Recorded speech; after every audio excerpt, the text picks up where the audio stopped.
안녕하세요 여러분, 반갑습니다. 국민대학교 김남규입니다. 오늘 이 시간에는 데이터 프리프로세싱, 즉 전처리에 대해서 다루도록 하겠습니다. 데이터 분석에 있어서 전처리의 중요성과 어려움은 아무리 강조해도 지나치지 않죠. 실제로 분석 업무에 있어서 굉장히 많은 비율의 시간과 노력이 뭔가 뒷단의 폼나는 분석보다는 앞단에 이루어지는 데이터 전처리 단계에 투입되는 경우가 많이 있습니다. 그러다 보니 굉장히 지루하고 어떤 면에서는 좀 하기 싫은 그런 업무가 될 수도 있겠는데요. 하지만 분석 결과를 제대로 얻기 위해서는, 그 전에 분석이 일단 제대로 이루어지기 위해서는 반드시 필요한 과정이 데이터 전처리라고 할 수 있습니다. 자, 이번 짧은 강의를 통해서 데이터 전처리의 어려움을 다 느낄 정도로 깊게 들어갈 수는 없겠지만, 이번 시간에는 데이터 전처리 과정에서 어떤 작업들이 이루어져야 되는지를 함께 짚어보는 그런 시간을 갖도록 하겠습니다. 자, 오늘 다룰 내용은 크게 세 파트로 나뉘어지는데, 우선 데이터 전처리란 무엇인지 간단하게 개념을 설명드리고요. 그리고 데이터 클렌징, 즉 데이터를 정제하는 작업, 그리고 데이터 서머라이제이션, 데이터를 요약하는 작업, 이렇게 세 파트로 구성이 되어 있습니다. 이 중에 데이터 서머라이제이션은 각종 통계 처리가 이루어지는 과정이라고 볼 수 있겠습니다. 예를 들면 평균을 구한다든지 중간값을 구한다든지 분산과 표준 편차를 구한다든지 등등. 그래서 여러분들이 아마 이름만 보고서도, 인덱스만 보고서도 어떤 작업이 이루어지겠구나 라고 감을 잡으실 수 있을 것 같아요. 그리고 그 앞단에 소개되는 데이터 클렌징, 즉 데이터를 깨끗이 만드는 정제 작업의 경우에 여러분들이 조금 생소한 그런 용어가 있을 수 있겠습니다.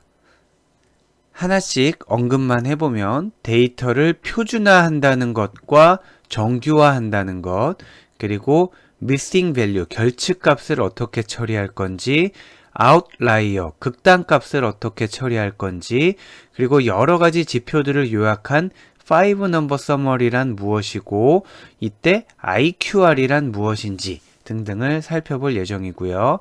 또 변수를 변환을 시키는데 변수를 왜 변환시키고 어떻게 변환시키는지, 그리고 변수를 심지어는 생성을 해낸다라는데 변수를 생성한다는 게 무슨 뜻인지, 그리고 이 부분은 여러분 많이 아실 것 같아요. 데이터 샘플링은 어떤 식으로 이루어지는지 등등을 같이 다룰 예정입니다. 자, 편의상 이렇게 데이터 클렌징, 데이터 서머라이제이션 두 파트로 나눠 놓긴 했지만 어떤 게 클렌징이고 어떤 게 서머라이제이션이고 이렇게 구분하실 필요는 전혀 없고요. 여기에 이제 그 서브젝트보다 컨텐츠 쪽에 거명된 이러한 용어들 자체에 익숙해지시고, 미싱 밸류란 무엇이다, 데이터 샘플링은 어떻게 하는 거다, 즉 요 하나하나 아이템들에 대해서 집중을 하시는 게 좋을 것 같습니다. 자, 우리가 데이터를 분석하기 위해서는 데이터를 어떤 식으로든 확보를 해야 되겠죠. 리얼 월드로부터 데이터를 확보하게 되는데, 이렇게 리얼 월드로부터 확보한 데이터는 분석하기 좋게끔 깔끔하게 이루어져 있는 경우는 거의 없습니다. 일단 값은 가지고 있지만 뭔가 가공하지 않고서는 분석할 수 없는 그런 지저분한 형태인 경우가 많죠. 어떤 의미에서 지저분하다라고 말씀드렸냐면, 결측값들이 많을 수가 있겠죠. 예를 들면 이렇게 여기 있네요. 여기 값들이 있는데 다 적혀 있는데 여기는 값이 빠져 있다든가 여기 빠져 있다든가 여기 빠져 있다든가 이런 식으로 결측값이 있는 경우에는 얘네들을 어떻게 처리할 거냐, 그리고 이상값, 일반적으로 잊기 어려운 값을 이상값이라고 하게 되죠. 이상치, 이 부분은 뒤에서 다시 설명을 드릴 텐데, 예를 들면 나이를 적는 란에 보통은 20, 30, 25, 45 이렇게 적게 되는데, 나이를 적는 란에 만약에 1000 이렇게 적었다. 이건 굉장히 이상한 값이잖아요. 아니면 나이를 적는 란에 마이너스 30 이렇게 적었다. 혹은 나이를 적는 란에 파랑 이런 식으로 적었다. 예를 들면 연봉을 적는 란에 3천, 4천, 5천, 6천 이렇게 막 적고 있는데 어떤 사람이 100억을 적었다. 딴 사람들은 다 1억 이내에서 왔다 갔다 하고 있었는데 갑자기 어떤 사람이 100억을 적었다. 그러면 굉장히 다른 값들에 비해서 특이한 값이잖아요. 그런 값들을 이상값이라고 한다. 지금은 대략 그 정도만 설명을 드리고, 아무튼 리얼 월드에서 수집한 데이터에는 이렇게 결측값, 값이 빠져 있는 경우도 있고 굉장히 다른 값들에 비해서 특이한 그런 값들도 존재한다라는 거죠. 얘네들을 어떻게 처리할 것이냐. 그리고 또 다른 이슈로 데이터의 이질성이 있습니다. 우리가 일반적으로 분석을 할 때 하나의 데이터 소스에서 받아오는 경우는 굉장히 럭키한 경우인데, 여러 개의 데이터 소스가 있어서 얘네를 다 취합해서 사용할 경우가 있다라는 거죠. 다 통합을 해서. 예를 들면은 도서에 대한 내용을 우리가 분석을 하는데 출판사 DB가 있을 수 있고요. 그리고 서점의 DB가 있을 수도 있고요. 또 도서관의 DB가 있을 수도 있잖아요. 그래서 서로 출판사와 도서관과 서점에서는 관점이 다르기 때문에 공통된 항목도 있겠지만 서로 다른 항목을 가지고 있을 수 있는데, 얘네들 간에 표기법이나 단위가 불일치할 수 있다라는 거예요. 그리고 동음이어가 존재할 수도 있고 이음 동의어가 존재할 수도 있죠. 이 문제도 이제 뒤에서 상세히 살펴보도록 하겠습니다. 사실 지금 말씀드린 거는 뭐 결측값, 이상치, 그리고 데이터의 이질성, 이런 문제들이 당연히 중요한 문제고 해결해야 할 문제이긴 한데, 우리가 전처리할 때 어려움은 지금 이 정도가 아니에요. 이 정도가 아니고 차마 이루 말할 수도 없는 굉장히 로우 레벨의 지저분함이 있습니다. 그런 경우에 많은 경우에는 또 수작업으로 눈으로 보면서 하나씩 걸러내야 되는 경우도 있고, 그런데 그런 내용까지 우리가 수업 시간에 다룰 수는 없을 것 같고요. 일반적으로 그래도 조금 폼나게 할 수 있는 전처리 위주로 오늘 다룬다라고 생각을 하시면 되겠습니다. 그래서 이렇게 지저분한 뭔가 통일이 안 된 내용들을 관리하지 않으면, 처리하지 않으면 로우 퀄리티 데이터 상태로 입력이 들어가면 분석을 아무리 최첨단 기술을 써서 분석을 한다고 하더라도 리절트 자체가, 결과가 로우 퀄리티 리절트가 나오게 된다라는 거죠. garbage in, garbage out이 여기에도 적용이 되는 거죠. 그렇기 때문에 반드시 데이터 전처리를 해야 되는데, 데이터 프리프로세싱, 데이터 전처리를 크게 세 가지 관점에서 나누어 본다면 데이터 클렌징, 데이터를 깨끗이 하는 작업이 되겠죠. 그리고 데이터 서머라이제이션, 데이터를 각종 통계치로 요약을 하는 작업이 되겠고, 두 번째가 데이터 리덕션인데, 이 부분은 앞부분에서 따로 언급을 안 했잖아요. 왜냐하면은 지금 여기에서만 간단히 소개해 드리기로 하고, 데이터 리덕션이 다른 애들하고 좀 오버랩 되는 부분이 많이 있어요. 예를 들면은 클렌징을 하는데 이런 식으로 클렌징을 했더니 데이터가 리덕션이 됐더라. 혹은 서머라이제이션을 이렇게 했더니 또 데이터 리덕션이 됐더라. 거꾸로 데이터 리덕션을 이렇게 했더니 클렌징이 됐더라. 해서 얘네 셋을 명확히 구분해서 나누는 거는 큰 의미가 없을 것 같아서 앞에 인덱스에서는 이렇게 두 가지, 데이터 클렌징과 데이터 서머라이제이션 두 가지만 뺐고요. 리덕션은 이런 개념이에요. 줄인다라는 개념이죠. 줄이는 건데 행을 줄일 수도 있겠고 열을 줄일 수도 있습니다. 자, 데이터가 일반적으로는 특이한 경우가 아니고서는 각 행에 데이터가 한 건 한 건씩 들어가 있는 거잖아요. 데이터라고도 하고 레코드라고도 부르겠죠. 즉 우리가 학생 2,000명의 데이터를 모았다. 그러면 1명, 2명, 3명, 4명, 5 해서 2,000개가 쌓이게 되는 거죠. 그런데 이 2,000개의 데이터를 다 분석하지 않고 이 중에 일부만 샘플링해서, 즉 표본 추출을 해서 사용하게 되는데, 이 경우에 레코드 수가 줄어들었잖아요. 이런 식으로 데이터 리덕션 중에 한 축은 행의 수를 줄이는 게 리덕션이 되겠고요. 행뿐만 아니라 열을 줄이는 경우도 있습니다. 지금 보면 열의 수가 126에서 115, 별로 줄진 않았지만 열의 수를 줄일 수가 있는데, 열의 수를 줄이는 거는 예를 들면은 A1이라는 애와 A2라는 애가 서로 비슷한 정보를 갖고 있다. 서로 상관관계가 너무 높다. 라든지, 아니면은 뭐 A3라는 애가 전혀 분석에 도움을 주지 않는다 라든지, 또 어떤 열이 결집값이 너무 많아서 도저히 써먹지 못하겠다라든지 여러 가지 이유로 열의 수를 줄일 수가 있겠습니다. 지금 눈치채셨겠지만 제가 지금 말씀드리는 것들 중에 데이터 클렌징에 대한 내용들이 많이 있어요. 예를 들면은 이 부분이 있겠죠. 뭐 missing value 얘기를 하면서 결측값이 너무 많은 열은 빼버리자 라든지 이런 언급을 드렸었잖아요. 자, 그래서 아무튼 결론은 지금 이 슬라이드에서는 이렇게 보도록 하겠습니다. 우리는 데이터 클렌징과 데이터 서머라이제이션을 할 텐데 그 과정에서 혹시 특히 데이터 클렌징 과정에서 데이터의 행이 줄어들 수도 있고 데이터의 열이 줄어들 수도 있어요. 그거를 우리가 데이터 리덕션이다 라고 한다 정도로 정리하시면 되겠습니다. 우선 데이터 클렌징에서 가장 기본적으로 해줘야 할 일이 표기를 통일하는 건데 아까 말씀드린 것처럼 서점 DB와 도서관 DB를 통합하는 경우 이쪽에서 쓰는 말과 이쪽에서 쓰는 말이 서로 다를 수가 있잖아요. 심지어는 이거는 정말 대책이 없다라기보다 너무 정리가 안 된 경우이긴 한데 하나의 소스에서 가져왔어요. 하나의 소스에서 가져왔는데 그 안에서도 여러 가지 표기를 뒤섞어서 쓸 때가 그런 경우도 있다라는 거죠.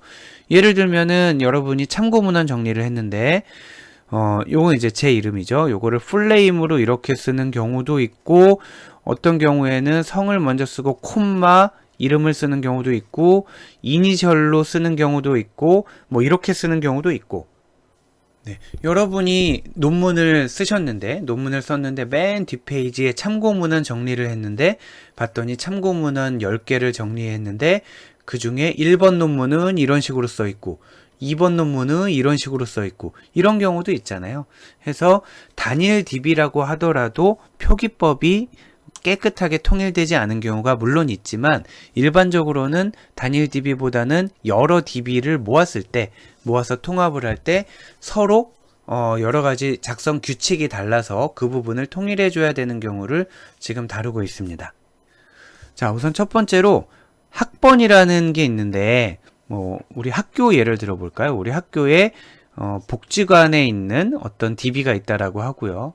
또 학사 시스템에 있는 DB가 있다라고 해요. 주차장에도 이제 또 DB가 있겠죠. 얘네들을 전부 합친다라고 했을 때 거기에 어떤 DB에는 여러분의 그 학번이라는 속성으로 쓰는 경우도 있고요. 여기서 속성이라 함은 DB 테이블이 이렇게 있으면 즉 칼럼의 제목을 속성명이라고 생각을 하시면 되겠습니다. 어디는 학번이라고 쓰는 경우도 있고 또 다른 DB에선 번호라고 쓸 때도 있고 ID, SID, 스튜던트 아이디죠. 실무에서 요즘도 그런지 모르겠는데 많은 경우에 한글을 영어로 발음 나는 대로 쓰는 학번 이렇게 쓰는 경우도 있겠죠. 이렇게 되게 되면은 DB가 두 개가 있는데 여기에서는 학번이라고 써 있고 여기에서는 SID라고 써 있어요. 그러면 얘랑 같은 속성, 같은 필드라는 거를 누군가 알려줘야 되잖아요. 그래서 얘와 얘가 같은 애다 라고 처리해 주는 것도 우리가 전처리해서 해줘야 할 일이고요. 그리고 단위가 다른 경우도 있어요. 단위가 예를 들면 우리나라 DB와 미국에 있는 DB를 통합하는 경우에 또 단위 기준이 다를 수 있잖아요. 센티미터, 인치로 서로 다르다든지 아니면은 어디 매출액에 대한 정보가 있는데 어떤 DB에는 원 단위로 써 있고 어떤 DB에는 천원 단위로 써 있으면 0~3개가 생략이 된 거잖아요. 이거를 처리하지 않고 그냥 해버리면은 1이라고 써 있는 거를 1000원으로 읽어야 되는데 왼쪽 DB에서는 10이라고 써 있는 게 10,000원이었어요. 자, 오른쪽 DB에서는 10이라고 써 있는 게 진짜 10이었어요. 여기는 1000원 단위고 여기는 그냥 1단위였어요. 근데 얘하고 똑같다고 처리하면 안 될 거 아니에요. 만약에 얘네의 평균을 구한다. 그러면 10하고 10의 평균을 구하는 게 아니라 10,000하고 10의 평균을 구해야 되는 거잖아요. 그래서 단위를 통일해주는 작업이 필요하다라는 거고요. 그리고 값을 통일하는 거 아까 말씀드렸죠. 주로 사람의 이름에서 이런 문제가 많이 발생합니다. 아예 학번이나 사번처럼 코드화되어 있는 경우는 값을 제멋대로 표기하기가 오히려 어렵잖아요. 말고 이제 사람의 이름이라든지 좀 텍스트 데이터에서 값 표기를 통일해야 될 필요가 많이 있게 되고요. 동음이의어와 이음동의어, 이거 굉장히 또 어려운 문제예요. 동음이의어는 음은 같은데 뜻이 다르다라는 거고요. 이음동의어는 음은 다른데 뜻이 같다라는 서로 반대 개념이잖아요. 그래서 여기 위에 거랑 조금 헷갈릴 수 있는데 지금 아래에서 설명하고자 하는 거는 이런 경우. 위에는 아까 뭐였냐면 데이터 컬럼의 제목이 학번이라고 돼 있는 게 있고, 또 다른 DB에서는 SID라고 돼 있는 이런 경우를 다루고 있었던 거고요. 지금 여기에서 보려고 하는 경우는 뭐 이런 거죠. 뭐 어떤 회원이 있어요. 회원이 있는데 회원에 뭐 아이디도 있고 성명도 있고 직업이 있단 말이에요. 직업이 있는데 직업에 여기에 어떤 사람은 티처라고 썼고요. 지금 사실은 이게 전부 교수를 나타내는 뜻이다 라고 가정을 하고 있는 겁니다. 전부 교수를 나타내는데 티처, 나는 티칭을 하니까 티처지, 나는 렉처를 하니까 렉처러지, 나는 프로페서지, 나는 교수지, 이런 식으로 직업에 똑같은 직업을 나타내면서 서로 다른 단어로, 서로 다른 음으로 적는 경우가 있다라는 거죠. 네, 동음이어 이음동의어 할 때의 음이라는 거를 우리가 단어라고 해석을 하면 됩니다. 즉 이음동의어라는 거는 다른 단어인데 같은 뜻을 얘기하는 거죠. 이런 것도 우리가 처리를 해줘야 되고요. 이러면 뭐 예를 들어서 회원 중에서 가장 직업이 많은, 그러니까 우리 회원들은 대부분 어떤 직업을 가지고 있나 이런 걸 분석을 할 때 원래는 티처나 렉처러나 프로페서나 교수나 다 같은 직업이니까 얘네를 하나로 쳐야 되는데 티처 몇 명, 렉처러 몇 명, 프로페서 몇 명, 교수 몇 명 이렇게 나오면 제대로 분석이 안 되잖아요. 그래서 이음동의어를 처리해 줘야 되고 이거는 어느 정도 쉽게 가능해요. 간단하게 가능합니다. 어떻게 하냐 하면 유의어 사전, 동의어 사전을 구축을 해 놓는 거죠. 유의어 사전, 동의어 사전을 구축을 해서 예를 들면 단어가 있고 이렇게 투 컬럼으로 일반적으로 만들 수가 있죠. 단어가 있고 대표어가 있고 이렇게 되면 여기 티처는 프로페서로, 렉처러도 프로페서로, 프로페서는 그냥 프로페서, 교수는 그냥 요것도 프로페서 해서 유의한 뜻을 가진 애들을 전부 이 중에 대표를 하나 골라서 대표로 바꿔주게 되면 이음동의어의 처리가 간단하게 끝나게 됩니다. 자, 더 어려운 거는 동음이어의 문제예요. 동음이어는 맥락을 알아야 되는데 예를 들면 어드레스라는 단어가 있단 말이에요.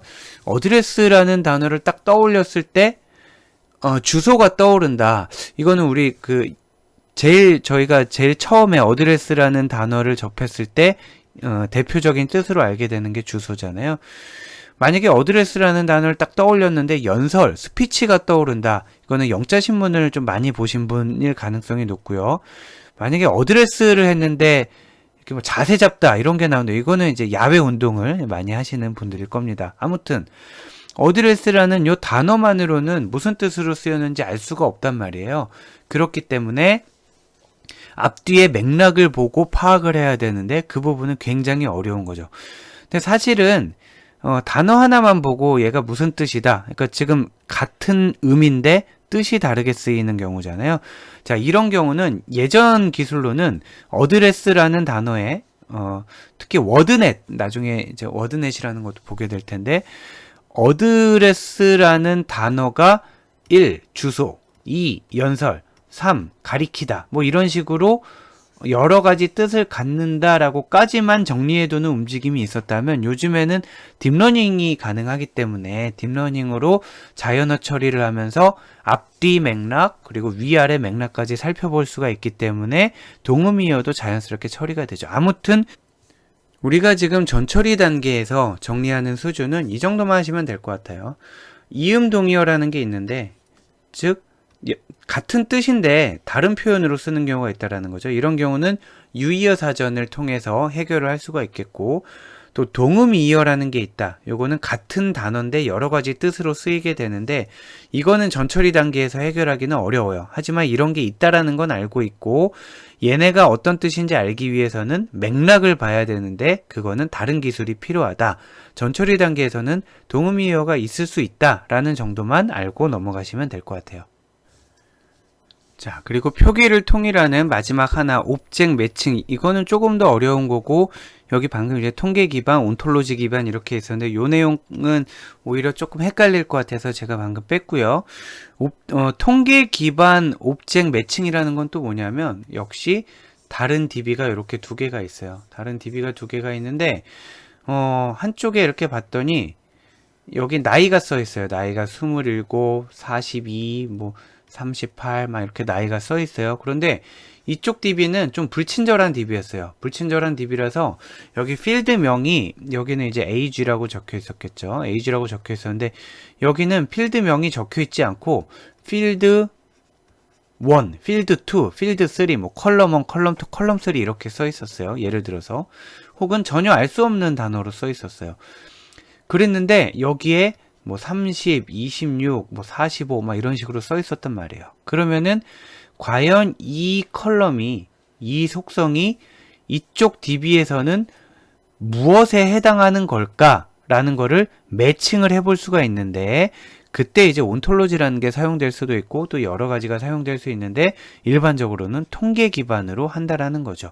뭐 예를 들면 요 컬럼의 최빈 값이 뭐고 평균이 뭐고 표준 편차가 뭐고 최대 최소가 뭐다.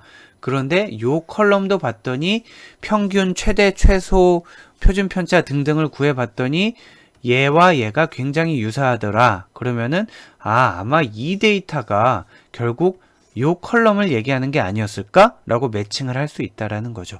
물론 지금 얘가 이제 똑같은 데이터에 대해 다루고 있다라고 보는 겁니다. 얘도 뭐 학생 DB, 얘도 학생 DB 이런 식으로.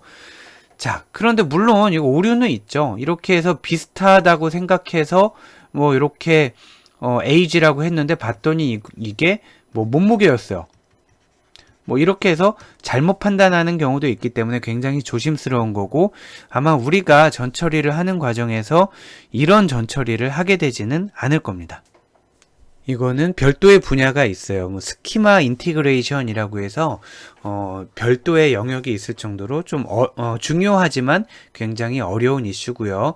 오히려 여러분들은 실제로 전처리하는 데 있어서 만나게 될 일들을 보면 요거 단위를 통일하는 거, 그리고 표기를 통일하는 거, 그리고 이음 동의어 처리, 요 정도를 우리가 실제로 다루게 될 거다라고 생각하시면 되겠습니다.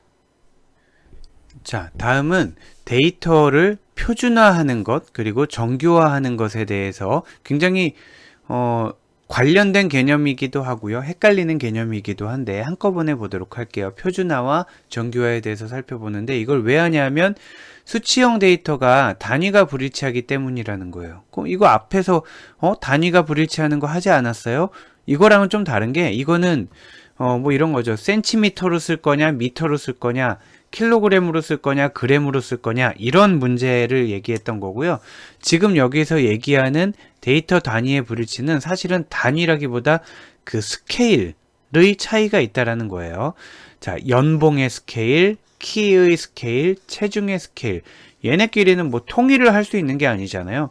이건 단위가 원이고 이건 센티미터고 이건 킬로그램인데 얘네를 어떻게 통일을 하겠어요? 통일하자라는 얘기는 아니고요. 자, 이게 왜 필요한지를 한번 모티베이팅 이그젬플을 보고 풀도록 하겠습니다. 홍길동이라는 사람이 있어요. 지금 얘가 관심이에요. 홍길동이 이 둘 중에 누구랑 더 비슷한가를 살펴보려고 해요. 데이터에 근거해서. 자, 홍길동이 강감찬이랑 비슷한지 김유신이랑 비슷한지를 보려고 하는데 한번 데이터들의 차이를 보는 거죠. 차이를 봤더니 여기는 차이가 1000이에요. 그리고 여기는 0이에요. 여기는 또 0이에요. 그래서 홍길동하고 강감찬은 1000만큼 차이가 나는 거예요. 자, 그러면 좀 밑에 쓸까요? 1000만큼 차이가 나요. 그럼 홍길동하고 김유신은 얼마나 차이가 나느냐, 여기를 한번 보자는 거죠. 보면 연봉은 차이가 안 나니까 0이고요. 키는 20이 차이가 나고요. 체중은 10이 차이가 나요. 해서 0하고 20하고 10 그냥 다 단순히 더할게요. 뭐 여러 가지 방법이 있겠지만 20하고 10 해서 30이 차이가 나는 거예요. 그러면은 홍길동은 강감찬하고는 1000이나 차이가 나고 김유신하고는 30이나 차이가 나잖아요. 자, 30 다시 강감찬하고는 1000이나 차이가 나고 김유신하고는 30밖에 차이가 안 나죠. 즉 강감찬하고는 안 비슷하고 김유신하고는 비슷하다. 이렇게 결론이 나오는데 굉장히 이상한 결론이죠. 사실은 여기가 1000이 차이 나니까 굉장히 커 보이는데 1년에 받는 연봉이 1000원 차이가 나는 건 굉장히 미세한 차이인 거잖아요. 이거는 사실 뭐 거의 차이가 없는 거예요. 근데 1000원이라는 그 숫자 자체가 큰 거죠. 키가 20cm 차이 난다라는 거는 꽤 큰 차이죠. 체중이 10kg 차이가 나는 것도 꽤 큰 차이예요. 그래서 만약에 우리가 데이터에 기반하지 않고 그냥 지금 현재 이렇게 주어진 데이터를 뭐 이렇게 뺄셈을 하지 않고 눈으로 봐서 했다 그러면은 야, 홍길동하고 강감찬은 완전 똑같은 사람이네 라고 했을 거라고요. 요것도 똑같고 요것도 똑같고 1000원이야 뭐 이렇잖아요.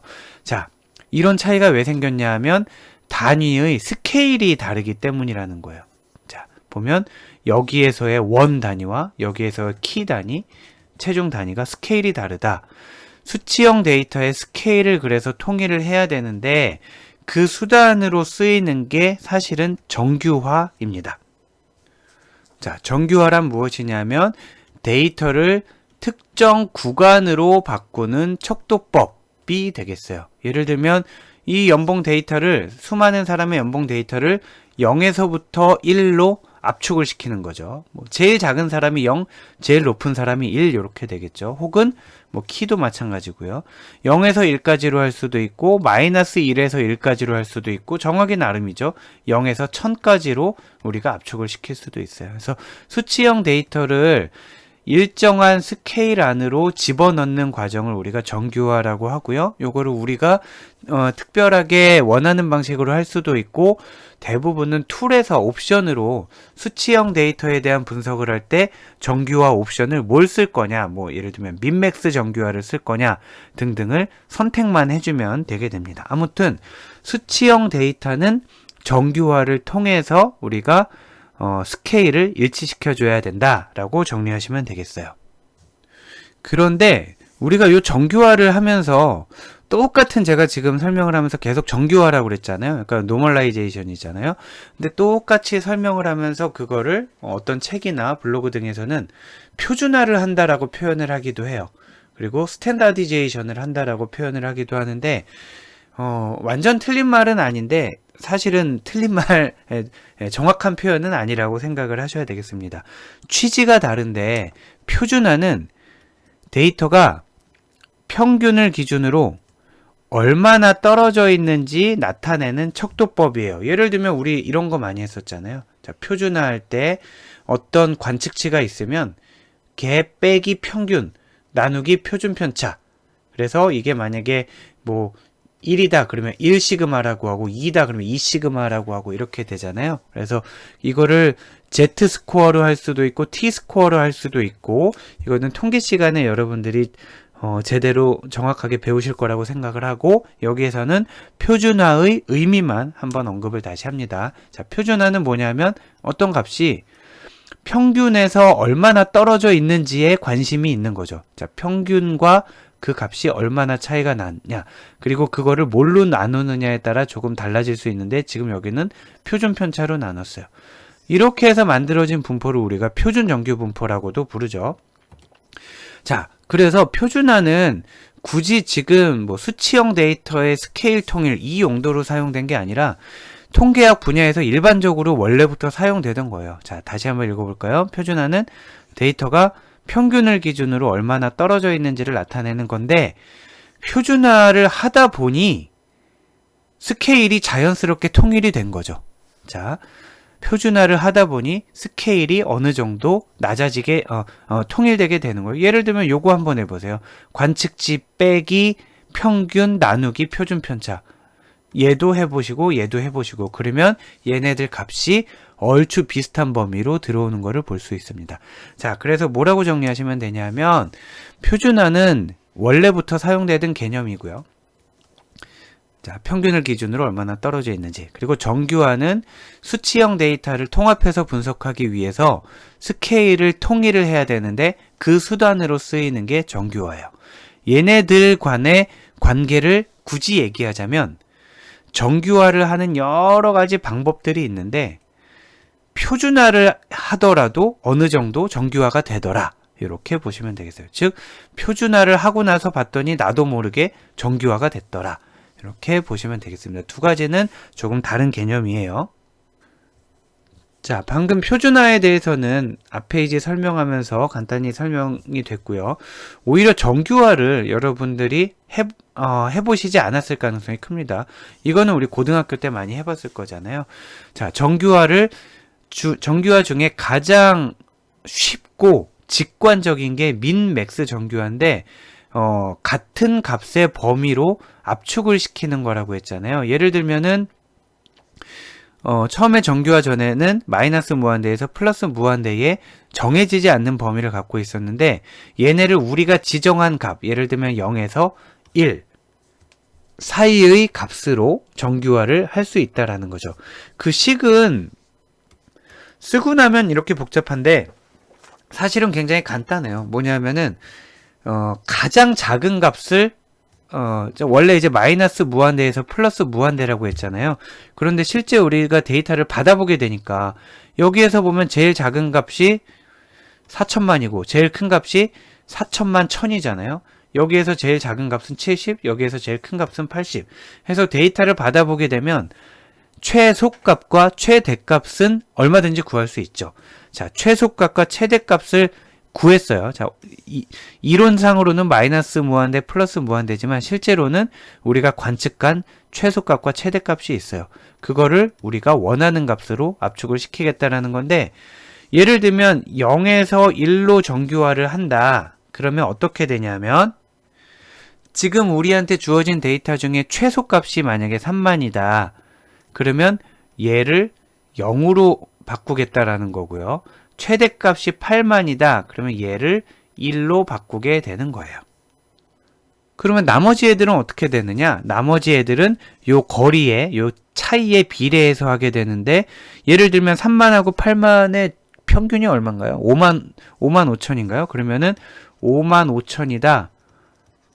얘는 정규화하면 요 사이에 어디로 들어가겠어요? 여기 들어가면 0.5가 될 거라는 거예요. 자, 이런 식으로 자기 자리를 찾아가게 하기 위한 식인데 요거를 한번 식을 자세히 보기보단 아래 문제를 풀어보면서 같이 설명을 드릴게요. 자, 이렇게 하면 되겠습니다. 이렇게 정규화할 때 4만은 그러면 얼마가 되느냐? 아마 0.5 밑에 값이 되겠죠. 아까 절반보다 작으니까요. 자, 하는 방법은 4만을 여기 집어넣습니다. 4만을 정규화할 건데 원래 있었던 최소값이 얼마냐? 3만이었던 거야. 자, 최소값에서 이만큼은 그래도 더 나가 있다라는 거고 요거는 원래 있던 최대, 원래 있던 최소. 전체 원래 간격이 얼마였냐? 전체 크기가 얼마였냐? 얘는 5만이었잖아요. 자, 해서 5만 분의 위에는 만 하게 되니까 5분의 1이 되겠네요. 해서 여기는 5분의 1이 되는 거고요.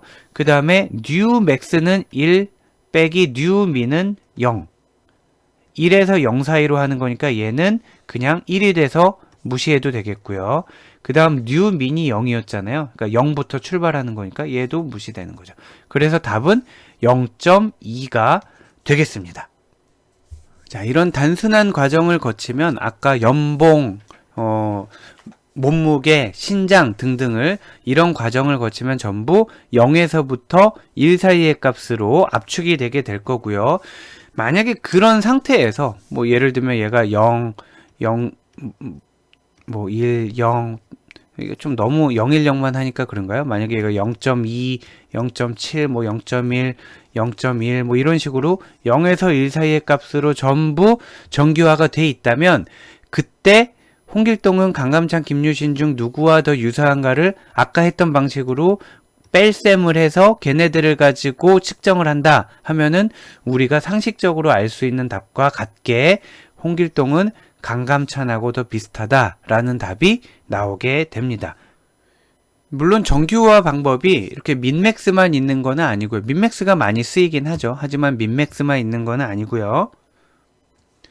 이런 함수를 이용해서도 우리가 정규화를 할 수가 있겠습니다. 자, 지금 이 함수의 모양은 S자를 그리고 있잖아요. 이렇게 S자를 그리고 있는 함수를 시그모이드 함수라고 하고, 시그모이드 함수에 여러 가지 유형이 있는데 그 중에 가장 대표적인 게 지금 보시는 이 함수, 그리고 그림으로 나타내면 이렇게 되겠죠. 이 함수를 우리가 로지스틱 회귀 함수라고 부르게 되는데, 로지스틱 회귀에 대해서는 나중에 자세히 다룰 기회가 있을 겁니다. 로지스틱 함수는 굉장히 좋은 특징을 여러 개를 갖고 있는데, 한 가지 특징은 x축이 플러스 무한대, 마이너스 무한대로 가더라도 이거를 함수에 집어넣게 되면 제일 큰 값이 1에 수렴하게 되고요. 여기 있죠. 그리고 제일 작은 값이 0에 수렴하게 되죠. 그래서 0에서 1 사이의 값으로 찌그러뜨린다 라는 거는 이제 민맥스 정규화와 똑같죠. 정규화의 목적 중에 하나가 특정한 정해진 값으로 압축시킨다라는 거였잖아요. 그런데 민맥스 정규화가 갖는 한계, 단점 중에 하나가 이상치에 취약하다는 거예요. 자, 민맥스 정규화는 이런 식이에요. 지금 S자 곡선이 아니라 얘가 만약에, 다시 좀 깨끗이 하고 할까요? 얘가 만약에 최소값, 얘가 최대값이었다. 그러면 요렇게, 아이고, 전 지금 직선을 그리고 있는데, 네, 직선을 그려서 요거에 따라 정규화를 하겠다는 거였잖아요. 3만은 0이고 8만은 1인데 5만 5천은 뭐 0.5고 아까 구한 게 뭐 4만은 어디고 이렇게 하겠다라는 거였잖아요. 근데 만약에 여기에 극단값이 하나, 무지 큰 값이 하나 나왔어요. 갑자기 무지 큰 값이 나오게 되면 이 기울기 전체가 이렇게 바뀌어서 모든 값들이 다 이제 영향을 받게 되는 거죠. 사실은 대부분 값은 요 안에 들어있고 요거 하나가 달랑 있었을 뿐인데, 그러면 우리가 원래부터 갖고 있던 대부분 값이 0에서부터 0.5 사이로 압축이 되는 거예요. 요 녀석 하나 때문에. 뭐 이런 단점도 있고요. 그 얘기를 조금 더 이제 자세히 하자면, 많은 값들이, 실제로 대부분의 값들이 최소값 부근이나 최대값 부근보다는 여기 평균, 중간값에 해당되는 요 부분의 데이터들이 많이 모여 있을 거란 말이에요. 그래서 이 부분의 데이터들이 많이 모여 있으니까 얘네에 대해서 좀 차이를 더 명확하게 하고 싶고, 몰려있는 구간을 벗어난 다른 애들에 대해서는 사실은 큰 차이 없다라는 거죠. 그래서 극단값 부근에 있는 애들, 이 정도 되면 1이라고 쳐줄게, 요 정도는 0이라고 쳐줄게, 그리고 나머지 관심 있는 애들은 가운데 몰려있는 애들에 대해서 조금 더 비중을 두고 싶은 거예요. 자, 아무튼 지금 너무 자세히 지금 단계에서 할 수는 없을 것 같고요. 한번 정리만 하면, 민 맥스 정규화는 미니멈 값과 맥시멈 값을 선형으로 매핑하기 때문에, 또 제가 그냥 자가 없어서, 네, 선형으로 이렇게 매핑을 하기 때문에 극단값이 하나라도 이렇게 있게 되면 걔의 영향을 받아서 다른 애들까지 정확하게 매핑을 못하게 되는 경우가 생기고요. 그리고 모두 똑같이 중요하지 않고 사실은 요 중심 부근에 있는 애들이 더 중요해서 명확하게 구분하고 싶은데 그런 것을 적절하게 대응하지 못한다라는 한계가 있었죠. 그래서 그런 측면에서 보면 지금 요 곡선, 네, 여기는 보면 한 칸 커질 때 이만큼 높아졌고요. 또 한 칸 커질 때 이만큼 높아지고, 한 칸 커질 때 이만큼 높아지고, 진도가 확확 나가잖아요. 한 칸 커질 때 이만큼. 근데 이제 뒤로 갈수록 여기서 한 칸 커져도 별로 높아지지 않는, 이 극단 쪽에는 별로 강조를 하지 않는 그런 모델이죠. 함수는 그냥 이 함수다라고 기억만 해두시면 되겠고요. 여기 있는 숫자를 여기에 집어넣으면 그거에 대응하는 정규화된 값, 즉 y축의 값이 나오게 됩니다. 자, 이렇게 해서 표준화와 정규화에 대한 주제를 논의를 마치도록 할게요. 자, 다음으로는 결측값, 즉 값이 들어있지 않다라는 거죠. DB에서는 널 값이라고 표현을 하고요. missing value를 어떻게 처리할 거냐. 왜 처리해야 하냐면 값이 비어있으면 여러 가지 곤란한 일들이 생겨요. 예를 들면 민맥스 뭐 이런 정규화에 집어넣을 수도 없게 되고요. 또 평균을 구한다, 카운트를 구한다. 그러면 값이 비어있는 거는 어떻게 하지? 등등 굉장히 곤란한 추가적인 문제들이 생기게 됩니다. 그래서 본 분석에 들어가기 전에 결측값들은 어떻게든 해결을 해줘야 되는데, 자, 첫 번째 방법, 해당 속성을 무시한다 라는 거예요. 아까 잠깐 언급이 되긴 했는데 여기 어떤 뭐 학생들에 대해서 조사를 했어요. 학생들에 대해서 조사를 했더니 성별, 뭐 학번, 이름 등등이 있어요. 근데 여기에 봤더니 뭐가 있을까요? 토익 점수 이런 게 있었어요. 토익 점수 있었어요. 봤더니 다른 데는 값을 다 썼어요. 그리고 다 썼는데 가끔 결측값이 하나 정도 있고 뭐 이랬어요. 그랬는데 여기 봤더니 전부 결측이에요. 이만큼 비어있고 값이 하나 나와있고 또 이만큼 결측이고. 자, 그러면 이 토익이라는 이 필드 자체를 과연 써먹을 수 있겠냐라는 거예요. 학생이 지금 3만 명이 있는데 그 중에 2만 9천 명이 여기가 값이 비어있어요. 그러면은 이 속성 자체를 그냥 날려버린다라는 거죠. 해당 속성을 무시한다라는 거고요. 만약에 이런 경우가 또 있어요. 거꾸로 이렇게 했는데 어떤 속성이 있는데 이게 너무너무 중요한 속성이에요. 분석을 위해서는 이 속성이 없으면 의미 있는 결과가 나올 수 없어요. 그런데 어떤 학생의 레코드에 만약에 여기 값이 비어 있었다. 값이 결측값이었다. 그러면 이 속성이 아까 너무 중요하다고 그랬잖아요. 그랬는데 여기를 널 값으로 둘 수는 없으니까 이 레코드를 날려버리는 거죠. 자, 이 학생의 값을 날려버리는 게 됩니다. 그래서 정말 중요한 속성이라서 하나라도 없으면 안 되는 경우는 데이터를 날려버리게 되는 거죠. 근데 굉장히 곤란해요. 뭐 이런 식으로 데이터를 날려버리면은 편하긴 하고 뭐 왜곡이 없을 수 있는데 이렇게 중요한 속성이 사실 되게 많거든요. 중요한 속성이 많기 때문에 여기가 하나라도 비어있으면 날리고 여기가 하나라도 비어있으면 날리고 여기가 하나라도 비어있으면 날리고. 저희가 프로젝트를 하는데 뭐 40만 건의 데이터를 받았는데 전 처리하는 과정에서 반드시 필요한 값이 비어있는 레코드들을 날렸더니 한 8,000개가 남았나요? 네. 이렇게 되는 경우도 있어요. 그러니까 아무리 방대한 양의 데이터를 받아도 전 처리하는 과정에서 엄청나게 많이 날아가는 경우, 그런 경우도 있게 되니까 사실 큰 문제이긴 하죠. 네, 아까 설명이 조금 빠졌는데 그 속성을 무시할 때 아까 토익 점수 있었잖아요. 토익 점수가 빈 값이 너무 많은데 얘를 살릴 거냐 말 거냐, 그때는 일반적으로 컷오프 임계 비율을 정해놓게 됩니다. 그래서 예를 들면 어떤 속성의 50% 이상 결측값이 있으면 그 속성을 날려라, 이런 식으로 우리가 정해주게 되면 결측값이 50%가 넘는 속성들은 다 자동으로 이그노어를 하고 분석을 하게 된다는 거죠. 그리고 특정 값으로 채워서, 그러니까 아까 위에 있는 거는, 위에 있는 방법은 컬럼을 날린다든지 로우를 날린다든지 하는 거였잖아요. 그런데 날리지 않고 값을 채우는 방법이 있어요. 예를 들면 비어있는 값에는 전부 뭐 만약에 텍스트 데이터였다 그러면 not available 이라고 넣는다든지, 아니면은 숫자 데이터에는 9999라고 넣는다든지, 이렇게 널 값만 아니게 뭐라도 채워 넣는 방법이 있겠고요.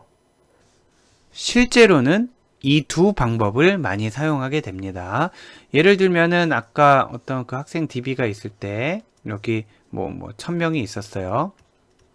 있는데 이 중에 나이라는 컬럼이 있었어요. 나이라는 컬럼이 있는데 여기 20, 30, 결측값 40, 50 이렇게 있었어요. 그러면은 이 값을 어떤 행을 날리거나 열을 날리는 게 아니라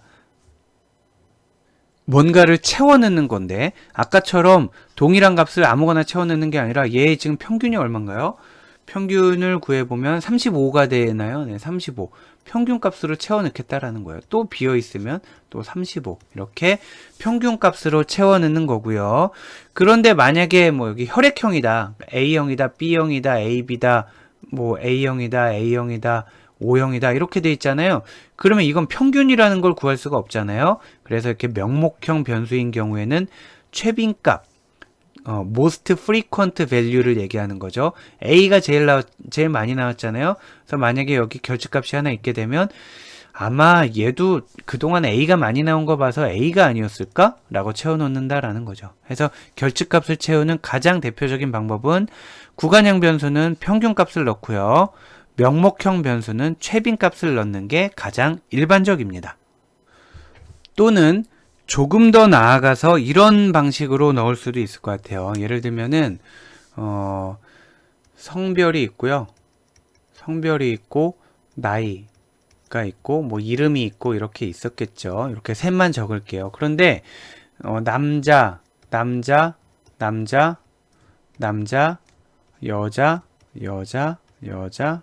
이렇게 있었어요. 그리고 나이가 20 비어있고 40, 뭘로 할까요? 50 뭐 이렇게 할게요. 그리고 여기도 30 비어있고 얼마로 할까요? 이것도 30 이렇게 할게요. 그랬을 때 아까 요 방법을 사용하게 된다 그러면 전체 레코드 중에 값이 써 있는 게 6개고요. 그 6개의 평균을 구해서 여기에도 집어넣고 여기에도 집어넣는 거잖아요. 근데 그런 방법이 가장 많이 쓰이긴 하고요. 근데 지금 요 방법은 뭐냐면 이번 분석에서는 성별이 굉장히 중요하다라고 판단이 들어요. 그리고 남자의 나이와 여자의 나이는 조금 다르게 구분해야 할 필요가 있다. 나이보다 키로 했으면 더 좋았을 걸 그랬네요. 이렇게 아무래도 성별에 따라서 평균 신장이 다르기 때문에 근데 그냥 나이로 하겠습니다. 그래서 만약에 이제 키 같은 경우는 성별에 영향을 받는 게 명확하니까 이게 더 좋은 이그젬플인데 우리는 그냥 성별의 영향을 나이가 받는다라고 가정할게요. 그랬을 때 전체의 평균을 구하는 게 아니라 남자의 나이 평균 20, 20, 50이면 90이잖아요. 그래서 얘는 남자니까 30으로 채우는 거고요. 또 얘는 또 우연히 또 30이네요. 네. 30, 30이니까 평균을 구하면 30이잖아요. 그래서 30. 네, 우연히 30인 겁니다. 여기서 말하고자 하는 핵심은 남자들끼리의 평균을 구해서 결집값 채우고 여자들끼리의 평균을 구해서 결집값을 채우는 이런 방식도 사용할 수 있다. 하지만 실제로는 이 두 가지 방법이 가장 많이 쓰이는 것 같아요. 그런데 하나 주의해야 할 게 결집값이 항상 뭔가 데이터 수집 과정에서 혹은 데이터 코딩 과정에서의 오류를 의미하느냐, 그렇지 않을 수도 있다라는 거예요. 예를 들면 레코드 중에 이런 게 있었어요. 전과 기록을 적게 돼 있어요. 범죄 기록, 전과 기록, 숫자로 몇 건인지를 적는 거예요. 근데 봤더니 1번부터 1000번까지가 있었어요. 그런데 대부분은 0이라고 적었어요. 0, 0, 0. 전과 기록이 있는 사람이 많지 않을 거 아니에요? 자, 0, 0, 0 적는데 어떤 사람은 1이라고 적었어요. 어떤 사람은 또 2라고 적고 또 0, 0, 0. 결집값. 이렇게 되는 거죠.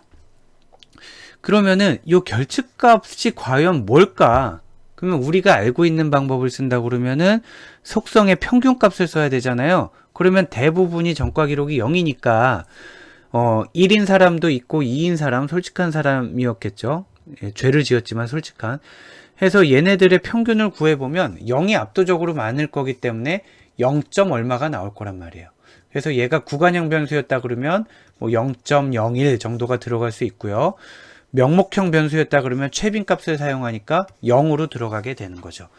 그런데 과연 여기에 왜 값을 안 썼을까? 왜 비워놨을까를 생각해 봐야 된다라는 거죠.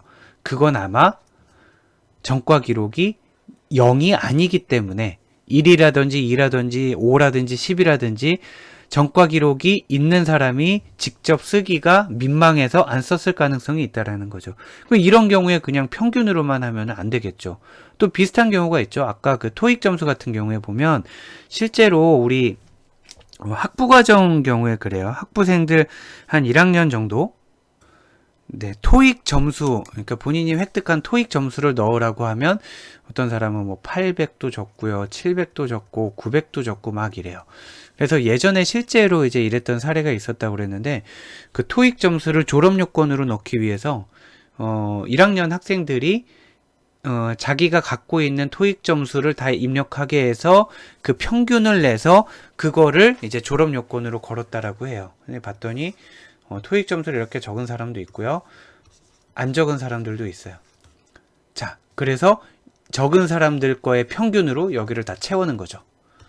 그러면 안 돼요. 이게 큰일 납니다. 왜냐하면은 토익 점수를 안 적은 사람은 둘 중 하나예요. 1번, 토익을 한 번도 본 적이 없다. 2번, 봤는데 차라리 안 적는 게 낫다. 네, 이렇게 되는 거죠. 그래서 여기 적은 사람들은 이미 좋은 점수를 갖고 있는 사람들인 거고, 결측값은 말 그대로 결측이 아니고 값을 적은 사람들보다는 토익 점수가 낮을 것으로 예상되는 사람들인 거예요. 그래서 그냥 평균값을 사용해서 얘네를 채워서 그거의 평균을 구해버리면은 실제보다 더 과한, 너무 타이트한 그런 평점이 그런 기준이 나오게 되는 거죠. 실제로 그래서 평균으로 했더니 너무 높아서 졸업을 못하는 학생들이 속출해서 나중에 다시 조사해서 낮췄다라는 뭐 그런 학교 얘기도 들은 적이 있어요. 자, 그래서 실제로 사용되는 걸 보면 결측 임계 비율을 넘는 경우 그 속성을 무시하는 거고요. 그리고 굉장히 중요한 데이터에 대해서 값이 빠져 있으면 그 데이터를 무시하는 방법이 있고요. 일반적으로 쓰는 방법은 이 방법이고요. 네, 그래서 여러분은 이 방법을 비어있는 값은 평균이나 최빈 값으로 채운다 라고 기본으로 알아두시면 되는데, 잠깐 하면서 이거 평균으로 해도 될래나? 이거 최빈 값으로 해도 될래나? 혹시 결측값이 뭔가 결측값에 미닝이 들어있는 건 아닐까? 라고 한 번 정도 의심을 해보시면 되겠고, 그런 면에서 보면 나중에 배우게 될 디시전 트리 있잖아요. 의사결정 나무. 얘가 결측값에 있어서 굉장히 좋은 측면을 가져요. 뭐냐면 얘는 결측값이 들어가도 그대로 분석이 돼서 뭐 이렇게 되는 거죠. 여기가 만약에 나이다 그러면은 뭐 27보다 작으면 이쪽으로 오는 거고요. 27보다 크거나 또는 결측, 이런 식으로 결측값 자체가 뭔가 의미를 갖는다라고 판단할 경우에는 디시전 트리 분석을 하는 것도 굉장히 좋은 방법입니다. 자, 다음으로 이상치, 이상값, 극단값이라고 얘기를 해요. 제가 이상값이라는 표현, 이상치라는 표현, 극단값이라는 표현을 계속 섞어 쓰고 있었는데, 네, 일부러 그런 건 아니고요. 하다 보니까 그렇게 나왔는데 여러 가지 용어로 사용됩니다. 극단값, 이상값 이렇게 사용이 됩니다. 영어로는 outlier라고 얘기를 하죠. 관측된 데이터의 일반적인 범위에서 많이 벗어났다라는 것은 아주 작거나 아주 큰 값을 나타내는데 분석 결과를 왜곡시키기 때문에 적절한 처리가 필요하다라는 거예요. 분석 결과를 왜곡시킬 때 제일 많이 영향을 받는 척도 중에 하나가 평균이 되겠죠. 자, 예를 들면 이런 거예요. 어떤 회사에 사원들이 모여서 사원이 10명이 모였어요. 10명이 모여서 야, 우리 회사 평균 연봉이 얼마나 되지? 한번 조사해볼까? 너 얼마니? 나 3,500이야. 나는 4,000이야. 막 이렇게 하고 있었어요. 하고 있었는데 갑자기 대표님이 지나가다가 다들 뭐해? 해서 저희 그냥 연봉 평균 내고 있었어요. 그랬더니 그래? 그럼 나도 좀 껴줘 하더니 내 연봉도 적을까? 막 뭐 이렇게 적어버린 거예요. 그러면 이걸 가지고 평균을 내면 어마어마하게 큰 숫자가 나올 거잖아요. 근데 사실 우리가 알고자 했던 거는 대표님 말고 사원들의 일반적인 연봉 분포를 알고 싶었던 거기 때문에 이 값이 들어가 버리면 전체가 전부 과평가돼 버리는 그런 영향을 받게 되는 거죠. 그래서 너무 크거나 혹은 너무 작은 값, 20 뭐 이런 게 다른 아이들에 비해서 너무 크거나 너무 작은 값은 이상값이라고 얘기를 하고요. 이상치. 그래서 그대로 두면 분석 결과를 왜곡시키기 때문에 적절한 처리가 필요한데, 적절한 처리라 함은 첫 번째, 이상치를 포함한 레코드를 아예 제거하는 거. 이건 마치 얘와 같죠. 자, 데이터가 결치값을 포함하고 있으면은 걔를 빼버려라. 마찬가지로 이상치를 포함하고 있으면 걔를 빼버려라. 대표님 거 적고 나서 가시고 나면 이상치다 해서 이 레코드를 빼버리는 그런 방법이 있죠. 또는 이상치를 이상치의 경계값으로 대체하는 방법이 있겠습니다. 경계값으로 대체하는 방법은 뒤에 잠깐 나올 텐데, 예를 들면 이렇게 하는 거죠. 우리가 연봉 조사를 하면서 연봉 중에 지나치게 많이 받는 사람과 지나치게 적게 받는 사람은 결과를 왜곡시킬 수가 있으니까 우리 최대치를 6,000으로 정하자. 최대 연봉은 6,000으로 정하고 최소 연봉을 2,000으로 정하자. 이렇게 하는 거예요. 그럼 대표님이 와서 이게 얼마예요? 얼마인지도 모르겠는데 써놓고 가면 전처리 과정에서 얘를 6,000으로 바꿔줘요. 그리고 어떤 사원이 20이라고 적었잖아요. 얘도 2000이라고 바꿔줘요. 해서 최대값과 최소값의 경계값을 미리 정해놓고 이상치들은 이 경계값으로 바꾼다라고 할 수가 있는 거죠. 자, 그러면 이상치를 검출하는 방법을 한번 봐야 될 텐데, 앞에 이그젬플에서는 누가 봐도 이들 값과 위에 있는 대표님 값이 차이가 컸잖아요. 누가 봐도 차이가 큰 경우가 있겠지만 사실은 그렇지 않은 경우가 많기 때문에 기준이 필요하고요. 우리가 데이터를 일일이 눈으로 수만 건을 다 볼 수는 없잖아요. 그래서 이 범위를 벗어나면 그거는 정상적이지 않다라고 우리가 기준을 제시를 해줘야 되는데, 두 가지 방법이 많이 쓰인다라고 볼 수 있겠어요. 표준 정규 분포, 우리 아까 표준화, 데이터 표준화 할 때 봤었죠. 어떤 관측치를 빼기 평균 나누기 표준 편차 이렇게 했었잖아요. 해서 표준 정규 분포를 이용해서 값을 바꾼 다음에 그 녀석이 6시그마를 벗어나면 마이너스 6시그마 플러스 6시그마를 벗어나면은 그거는 이상값이다 라고 할 수가 있다라는 거죠. 예를 들면 계산 한번 해볼까요? 만약에 어떤 값이 30이에요. 그런데 평균이 25예요. 그런데 표준 편차가 5였어요. 그러면은 30 빼기 25 나누기 5를 하면은 1이잖아요. 그러면 1이라는 거는 지금 이제 우리 표준 정규 분포를 이용해서 예를 들면은 마이너스 6에서 6 사이에 있는 걸 정상이다라고 가정한다면 우리가 계산한 값이 1이니까 요 범주 안에 들어왔잖아요. 그럼 얘는 이제 정상인 거죠. 그런데 만약에 30이 아니라 225가 들어왔어요. 그래서 25를 뺐더니 200 나누기 5 하면 40이 되잖아요. 그럼 40은 6보다 한참 큰 애잖아요. 그러니까 다른 애들이 여기 옹기종기 모여 있는데 엄청나게 멀리 떨어진 애가 들어온 거죠. 그래서 이런 경우에는 빼라 라고 표준정규 분포를 이용할 수 있겠고요. 더 많이 쓰이는 방법은 IQR이라는 거를 이용하는 건데, IQR은 뒤에 풀네임이 나오나요? 네, 인터쿼타일 레인지라는 거의 약자고, IQR에 대해서는 뒤에서 자세히 다시 설명을 하도록 하고요. 여기에서는 어떤 식으로 이용한다까지만 설명을 드릴게요. 잠시 뒤에 우리가 4분위수라는 거를 계산할 거예요. 100분위수라는 말은 많이 들어봤죠? 상위 몇 프로, 상위 90% 이렇게 되면은 전체 데이터를 100개의 구간으로 나누었을 때 내가 몇 번째 구간에 있나 이거잖아요. 100분위수, 4분위수는 4개의 구간으로 나누는 거예요. 4개의 구간으로 나눠서 제1 4분위수, 제2 4분위수, 제3 4분위수 이렇게 만드는 거죠. 4개로 나눈다더니 왜 3개로 나눠요? 그게 아니고요. 이거 4개로 나눠볼까요? 이렇게 될 거잖아요. 자, 칼질 3번 하면 4조각이 나는 거잖아요. 그래서 여기는 이제 가장 작은 데이터, 여긴 제일 큰 데이터 해서 나눴더니 요거를 제1 4분위수, 제2 4분위수, 제3 4분위수 이렇게 나누게 되는 거죠. 그래서 요 4분위수들과 기타 등등을 포함한 방법을 우리가 5 넘버 서머리라고 부르게 되는데 그 5 넘버 서머리는 뒤에서 얘기를 할게요. 그런 다음에 우리는 지금 이상치에 대해서 보고 있잖아요.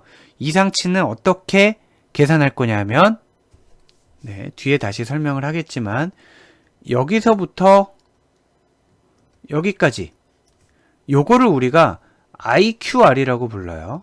아까 나왔던 인터쿼타일 레인지라고 불러요. 자, Q1에서부터 Q3까지를 IQR이라고 불러요. 그런 다음에 Q1에서부터 이만큼, Q3에서부터 이만큼, 요 안에 있는 거를 정상범주로 봅니다. 여기서 이만큼이라는 게 1.5 곱하기 IQR. 이쪽도 마찬가지예요. 1.5 곱하기 IQR.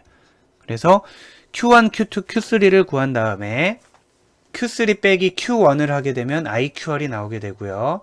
자, Q1에서 왼쪽으로, Q3에서 오른쪽으로 1.5 IQR만큼 가면 여기까지가 정상범주, 그 밖에 있는 애들이 아웃라이어. 이렇게 보는 게 일반적입니다. 자, 그럼 이번에는 사분위수를 구하는 방법을 한번 알아보도록 하겠습니다. 사분위수는 Q1, Q2, Q3 이렇게 세 개가 있고 요거를 우리가 쿼타일이라고 부른다라고 했었잖아요. 직관적으로는 이렇습니다. 그래서 자료가 있으면 얘네들은 정렬이 돼 있다라고 가정을 하셔야 됩니다. 만약에 숫자 데이터가 이렇게 뒤죽박죽 돼 있잖아요. 그럼 얘를 순서대로 정렬을 해서 이렇게 작은 거에서부터 큰 값의 순서로 정렬해 둔 상태를 가정하겠습니다. 이렇게 가정한 다음에 가운데 있는 거를 우리가 메디안이라고 하잖아요. 자, 평균 말고 평균은 전체 값을 더한 다음에 자료의 수로 나눈 거고요. 메디안이라는 거는 순서대로 나열을 했을 때 가운데 위치한 거를 메디안, 중앙값이라고 부르잖아요. 그래서 얘가 사분위수 관점에서는 메디안이 곧 Q2가 되는 거죠. 그리고 요 자료의 왼쪽에 있는, 자, 중앙값을 기준으로 왼쪽에 있는 걸 다시 반으로 나눠서 얘가 Q1이 되고요. 또 오른쪽에 있는 걸 나눠서 Q3 이렇게 되는 겁니다. 이렇게 나누게 되면 이 위치에는 전체 자료의 4분의 1, 4분의 1, 4분의 1, 4분의 1 이렇게씩 개수 기준이에요. 값이 아니라 개수 기준으로 4분의 1개, 4분의 1개 이렇게 위치하게 된다라는 거예요. 그러면 두 블럭을 모아볼까요? 두 블럭을, 가운데 있는 두 블럭을 모아볼게요. 여기에서 이렇게 4개의 블럭 중에 2개의 블럭을 모으면 4분의 1 블럭이 2개 있으니까 2분의 1이잖아요. 즉, 이 안에는 전체 데이터 중에 절반이 있게 되는 거고요. 그래서 이 Q1이랑 Q3가 그런 뜻에서 의미가 있다 해서 얘를 우리가 IQR이라고 부른다라는 거죠. 즉, IQR 안에는 전체 데이터의 절반이 위치하고 있다. 여기까지가 이제 개념적인 내용이 되겠습니다. 그럼 이제 값을 구해야 될 텐데, 그럼 중앙값은 어떻게 구하냐? 즉, 제2 4분위수는 어떻게 구하냐? 만약에 순서대로 나열했더니 1, 2, 3, 4, 5 이렇게 됐어요. 그러면은 가운데 위치한 게 누가 봐도 얘잖아요. 자, 홀수인 경우에는 명확히 보입니다. 홀수인 경우에는 가운데 위치한 값으로 하면 되고요. 만약에 자료가 6개 있었어요. 그러면은 가운데가 얘인지 애매하잖아요. 그럴 때는 보관법을 써서, 보관법이라는 거는 실제로 있는 자료는 아니지만 그 위치를 짐작해서 보정을 한다는 뜻이잖아요. 3과 4의 중간 정도가 될 테니까 얘네 둘의 평균이 되겠죠. 그래서 3.5가 됩니다. 자, 제2 4분위수가 홀수인 경우에는 실제로 가운데 위치한 값, 자료의 수가 짝수인 경우에는 가운데 위치한 두 값의 평균, 즉 실제로 관측된 관측치만 4분위수가 되는 것은 아니고요. 관측치가 될 수도 있고 계산된 값이 될 수도 있다는 거죠. 이렇게 Q2를 구하고 나면 Q2를 기준으로 왼쪽에서 또 중앙값을 구하면 얘가 Q1이 되는 거고요. 그리고 오른쪽에서 또 중앙값을 구하면 얘가 Q3가 되는 이런 절차로 Q2 그리고 Q1, Q3 순으로 4분위수를 모두 구할 수가 있습니다. 자, 지금 앞에서 이렇게 설명한 내용을 실제 이그젬플을 통해서 한번 같이 보도록 하겠습니다. 자, 보면은 총 9개의 데이터가 있어요. 9개의 데이터가 있고 동일한 값을 갖는 데이터도 당연히 존재할 수 있겠죠. 지금은 순서대로 정렬이 안 되어 있으니까 얘네를 순서대로 정렬을 하면 중복 데이터도 있네요. 1이 2개, 3이 2개, 8이 2개 이런 식으로 순서대로 우선 정렬을 합니다. 자, 다음으로 이 아래에 보시는 Q1, Q2, Q3는 각각 몇 번째 데이터다 라는 거는 결과적으로 알게 되는 거고요. 우리 아까 위에서 살펴본 순서대로 하나씩 찾아보면 Q2를 먼저 찾게 되겠죠. Q2가 지금 현재 데이터가 9개니까 좀 쉬운 이그젬플이죠. 홀수계인 경우는 좀 쉽고 짝수계인 경우는 평균을 구해야 되니까 조금 계산이 필요하겠죠. 자, Q2는 전체 9개 중에 가운데인 여기 5번째 이 녀석이 이제 Q2가 되겠죠. Q2가 되겠고요. 그리고 Q1은 요 Q2를 제외한 나머지 여기에서 가운데 있는 거를 구해야 되는 거잖아요. 그렇기 때문에 짝수계이니까 1과 2 사이 해서 1.5가 되겠습니다. 그래서 얘가 Q1이 되고 1.5가 되겠죠. 아까 Q2는 3이었겠고요. 자, 그 다음에 나머지 오른쪽에 5, 8, 8, 9 이렇게 4개가 있는데 얘네의 가운데는 역시 짝수계니까 두 번째와 세 번째의 평균이 되겠네요. 근데 두 개의 값이 같기 때문에 Q3는 8과 8의 가운데에 있는 8 이렇게 되겠습니다. 그래서 결과를 정리를 해보면 Q1, Q2, Q3는 각각 1.5가 Q1이고요. 그 다음에 Q2는 3이 되겠고요. 그리고 Q3는 8이 되겠습니다. 자, 그러면 그때 IQR은 얼마냐? IQR은 Q3에서 Q1을 뺀 거잖아요. Q3가 8이고 Q1이 1.5니까 좀 여기 위에다 쓸까요? IQR은 8 빼기 1.5니까 6.5가 IQR이 되겠고요. 그러면 이상치가 존재하는 범위는 어디냐? IQR에다 곱하기 1.5를 하라고 그랬잖아요. 아까 앞 페이지에서 보면 IQR에 1.5를 곱한 것만큼 간격을 넓혀야 되죠. 6.5 곱하기 1.5를 IQR은 6.5까지가 되겠고요. 그 다음에 6.5 곱하기 1.5를 하면은 9.75가 된단 말이에요. 그러면 Q1인 1.5 빼기 9.75. 자, 얘는 Q1이고요. 그리고 Q3는 8이었죠. 8 더하기 9.75. 계산을 해보면 마이너스 8.25. 아래 거는 17.75가 됩니다. 그래서 마이너스 8.25보다 작거나 17.75보다 큰 아이들은 우리가 아웃라이어로 간주를 하게 된다. 이런 방식으로 이상값의 구간을 측정할 수가 있겠습니다. 자, 저희가 했던 일을 생각해 보면 제일 처음에 데이터가 주어지면 이 데이터를 순서대로 정렬을 했어요. 그런 다음 Q2를 먼저 구하고요. 그 다음 Q1을 구하고 그 다음 Q3를 구하고 그런 다음에 Q3 빼기 Q1을 가지고 IQR을 곱했죠. 그 다음에 IQR 곱하기 1.5를 해서 이 수치를 저희가 알고 있었고요. 그 다음에 이 수치만큼을 Q1에서 왼쪽, Q2에서 오른쪽으로 이 수치만큼 이동을 하면 거기서부터가 아웃라이어가 해당되는 구간이다 라고 정리하시면 되겠습니다. 자, 지금까지 앞에서 4분위수를 구했잖아요. 4분위수 Q1, Q2, Q3 이렇게 세 가지 숫자를 구했는데 왜 제목이 5 넘버 서머리냐면 Q1, Q2, Q3에다가 최대값, 최소값까지 합쳐서 값이 5개다. 그래서 5 넘버 서머리라고 얘기를 하고요.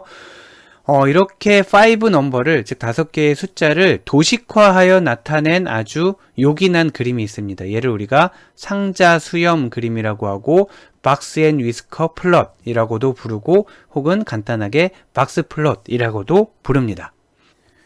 언뜻 보면 주식 차트처럼 보이기도 하는데 그렇지 않고요. 닮기는 했습니다만, 자, 얘는 뭘 나타내는 거냐면 이 네모 있잖아요. 이 네모는 아래에 있는 변과 위에 있는 변은 각각 Q1과 Q3를 나타냅니다. Q1과 Q3를 나타내고 있고요.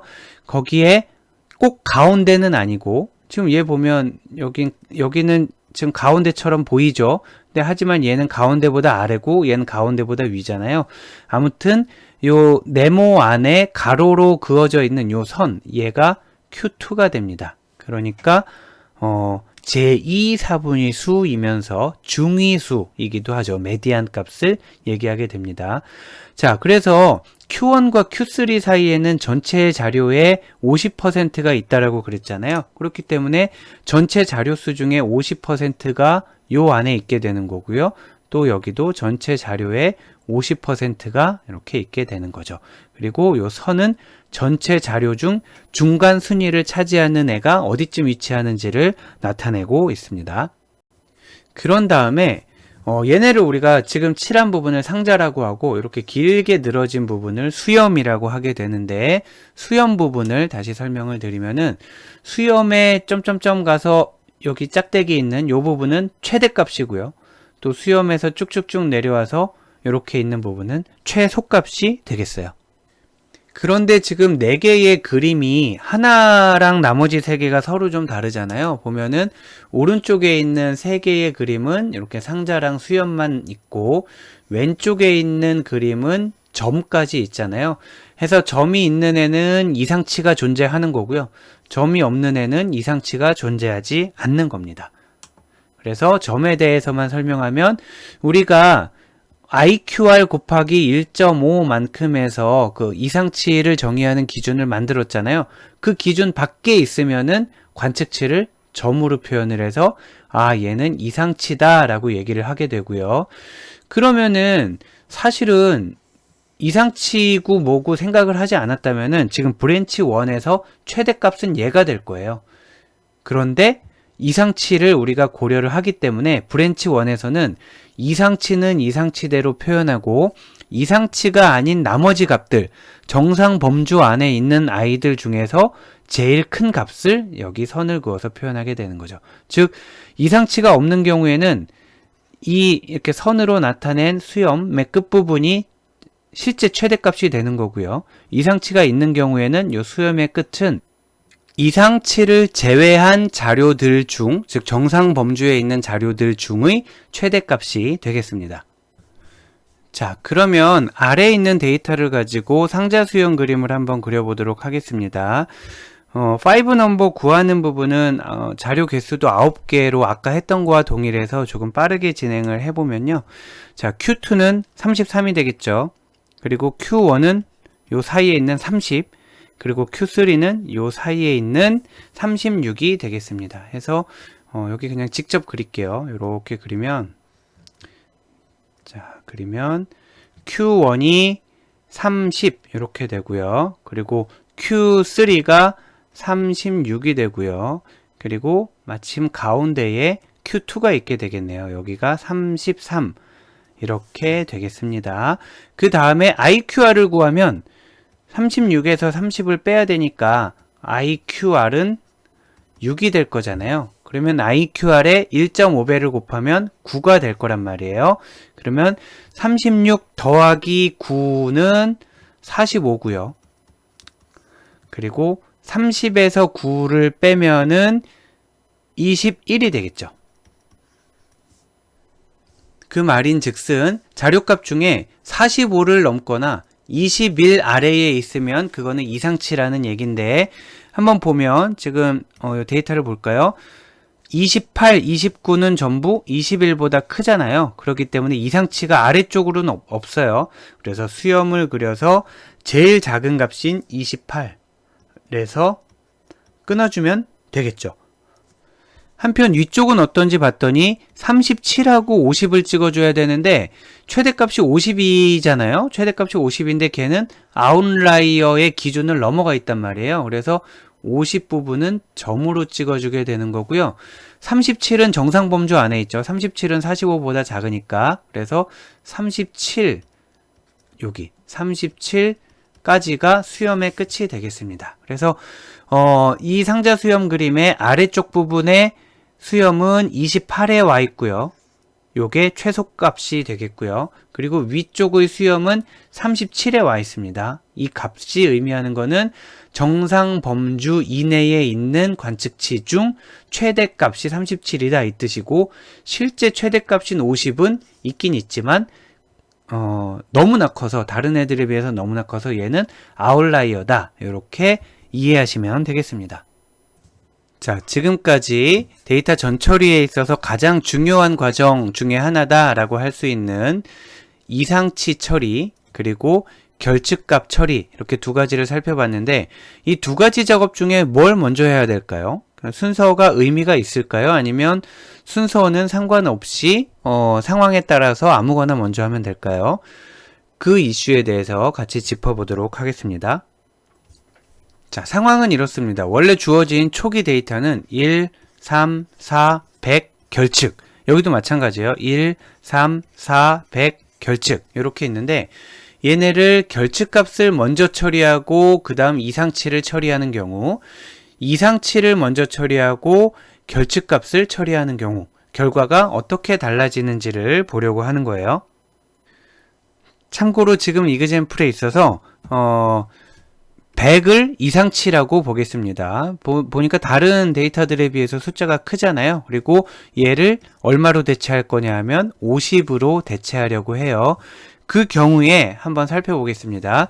결측값을 먼저 처리하는 경우는 여기 비어있는 값, 이 부분을 일반적으로 우리가 평균으로 채운다고 그랬잖아요. 그래서 얘네 4개의 평균을 구했더니 27이 나온 거예요. 자, 27이 나와서 1, 3, 4, 100, 27 이렇게 됐었는데, 아까 50을 넘어가는 거는 이상치라고 하기로 했잖아요. 그렇기 때문에 이상치 대체 과정에서 다른 애들은 다 그대로 오게 되는데 100만 50으로 바뀌게 되는 거죠. 그래서 최종 결과는 1, 3, 4, 50, 27 이렇게 됩니다. 한편 아래에는 이상치 대체를 먼저 하기로 한 거예요. 보면은 1, 3, 4, 100이 있는데 요 100이라는 애를 먼저 50으로 대체를 해놨죠. 그리고 1, 3, 4, 50 결측 이렇게 있는데, 요 결측치를 채우기 위해서는 나머지 애들의 평균을 구하는 거잖아요. 나머지 애들의 평균을 구해봤더니 14.5가 되었습니다. 그래서 최종 결과는 1, 3, 4, 50, 14.5 이렇게 됐어요. 그래서 순서를 결측값을 먼저 처리하는 경우와 이상치를 먼저 처리하는 경우 결과값을 비교해 봤더니 위의 4개는 결과가 동일한데, 맨 아래, 즉 원래 결측값이었던 애가 어떻게 돼 있냐면 얘는 27로 돼 있고 얘는 14.5로 돼 있다라는 거죠. 왜 이런 결과가 발생했고 어떤 것이 더 바람직할까요? 한번 생각을 해보시면, 지금 요 위에 있는 결측값을 대신한 평균, 요 녀석은 평균을 구하는 과정에 100이라는 아이가 들어갔어요. 요 녀석이죠. 그리고 아래에 있는 경우는 평균을 구하는 과정에 원래 100이었던 아이가 50으로 대체된 그 녀석이 들어갔다라는 거죠. 자, 어떤 게 맞을까요? 위에 거 같은 경우에는 100이라는 애는 지금 이상치잖아요. 이상치이기 때문에 분석 결과에 왜곡을 줄 수 있어서 우리가 50으로 대체하는 거잖아요. 그런데 미처 50으로 대체되기 이전에 얘가 다른 애의 평균을 구하는 데에 영향을 줬다라는 거죠. 우리가 100이라는 값 자체를 뭔가 이상한 값이다라고 정의를 한다면 그 100이라는 값이 결측값을 채워 넣을 때에도 영향을 주면 안 되는 거죠. 왜냐하면 이상한 값이니까. 자, 그래서 결론을 말씀드리면 순서가 위에 게 아니고요. 아래 거대로 돼야 된다라는 거죠. 우선 지나치게 크거나 지나치게 작은 값을 먼저 대체를 해서 정상 범위 안으로 넣어 놓고요. 그 다음에 결측값에 대해서 평균을 구할 때는 이미 이상치 제거가 이루어진 이 상태의 값을 가지고 평균을 구해서 결측값을 채운다 라고 정리하시면 되겠습니다. 자, 다음으로 살펴볼 주제는 변수 변환과 생성입니다. 변환과 생성. 사실 이 부분은 앞에서 배웠던 이상치 제거, 결측값 채우기 이런 것들은 명확하게 데이터 클렌징의 영역에 속한다라고 볼 수 있고요. 지금 변수를 변환하거나 생성하는 부분은 클렌징이라기보다는 뭔가 더 분석의 성능을 높이기 위해서 지식을 활용하는 굳이 말씀드리자면은 전처리 중에서는 조금 더 지식이 들어가는 전처리다 라고 보셔도 괜찮을 것 같아요. 우선 같이 보실 게 집계라는 게 있고 일반화라는 두 가지가 있는데 이 두 가지는 비슷하게 보이지만 사실은 완전히 다른 개념입니다. 집계는 aggregation으로 번역이 되고요. 일반화는 generalization. DB에서 주로 쓰이는 용어였죠. 자, 뭔가 아래에 있는 것들을 합쳐서 위에 더 큰 개념으로 간다라는 큰 틀에서는 동일하지만 실제 구현되는 내용을 보면 완전히 다른데, 예를 들면은 일별 매출을 우리가 데이터로 갖고 있어요. 일별 매출을 가지고 있을 때 얘를 월별 매출로 묶어 볼 수가 있겠고요. 또는 연도별 매출로 묶을 수가 있겠죠. 그래서 아래에 있는 애들을 보다 더 구체적인 애들을 더하고 집계해서 윗레벨로 올려보내는 이런 거를 우리가 애그리게이션이라고 하고요. 일반화는 이즈어 관계라고도 불리는데 이런 식으로 되는 거예요. 만약에 여기 펄슨이 있잖아요. 다른 이그젬플을 들게요. 여기 만약에 스튜던트가 있어요. 스튜던트가 있으면 스튜던트 중에는 학부생, 언더그래주에이트 스튜던트가 있고요. 여기 대학원생 이렇게 있겠죠. 대학원생 중에는 박사과정이 있고요. 그리고 마스터과정도 석사과정도 이렇게 있겠죠. 그러면은 얘를 우리가 영어로 표현한다 그러면 위에서 아래로 읽으면 안 되고 아래에서 위로 읽는 건데 PhD student is a graduate student 말이 되죠. 그리고 graduate student is a student. 대학원생은 학생이다. 자, undergraduate student is a student. 학부생은 학생이다. 이렇게 되잖아요. 그래서 아래에서 위로 읽을 때 is a라고 읽으면은 해석이 된다라고 해서 is a relationship이다. 이렇게 얘기를 합니다. 언뜻 보면 애그리게이션이랑 비슷하지만 왜냐하면 day 합치면 months가 나오고 month 합치면 year가 나오니까 언뜻 보면 위에 있는 거와 아래에 있는 게 비슷하지만 애그리게이션은 day를 다 더했을 때 months가 나오는 거고 month를 더했을 때 위에 year가 나오는 거잖아요. 근데 지금 이거는 학생 한 명이 있어요. 학생 한 명 지나가는 학생을 툭 잡아서 물어봤더니 그 학생은 석사과정 학생이에요. 여기 있어요. 요 학생 한 명이 대학원생 한 명이고 곧 학생 한 명이라는 거죠. 즉 여기 있는 학생들을 다 더해야 얘가 되는 게 아니고요. 여기 있는 한 명이 곧 여기 있는 한 명이고 여기 있는 한 명이 곧 여기 있는 한 명이라는 거예요. 자, 요 차이를 아실 수 있겠나요? 예를 들면 다시 아까 그 학생을 다시 불러서 당신 누구요? 그랬더니 저 학생인데요. 이렇게 대답한 거예요. 조금 더 자세히 말해줄래요? 저 대학원생인데요. 조금 더 자세히 저 석사과정인데요. 이렇게 얘기를 할 수 있다는 거죠. 즉 여기 있는 하나와 여기 있는 하나, 여기 있는 하나가 동등한 위상을 갖고 있는 거고요. 애그리게이션은 그렇지 않죠. 여기 있는 숫자 하나가 여기 있는 숫자 하나다. 그렇지 않단 말이에요. 여기 있는 애들을 합쳐야 이렇게 가는 거죠.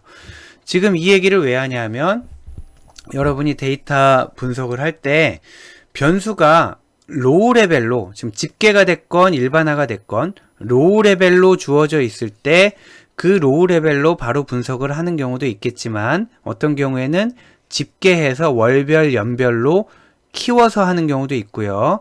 또 여기 일반화를 사용해서 PhD 스튜던트, 뭐 마스터 스튜던트, 언더그래지 스튜던트 다 했더니 너무 이제 몇 명 되지도 않아서 결과가 잘 안 나온다. 그러면은 아이 그렇게 구분하지 말고 다 합쳐서 그냥 스튜던트라고 하자. 뭐 직업을 이렇게 세분화하지 말고 그냥 스튜던트 정도로 묶자라고 결정할 수가 있다라는 거죠. 이거는 뭔가 값이 잘못돼서 그런 건 아니고 우리가 분석의 레벨을 정하기 위한 그런 고려다라고 생각하시면 되겠습니다. 자, 다음으로는 수치 변환에 대해서 말씀드리면 예를 들면은 뭐 어떤 그 입장을 하는데 어디 엔터런스를 얘기하는 거예요. 어떤 입장을 하는데 대기 인원이 100명이다. 그랬을 때 이 100이라는 숫자를 그냥 사용할 수도 있지만 지수함수를 입힐 수도 있고요. 아니면 로그를 입혀서 뭐 사용을 할 수도 있죠.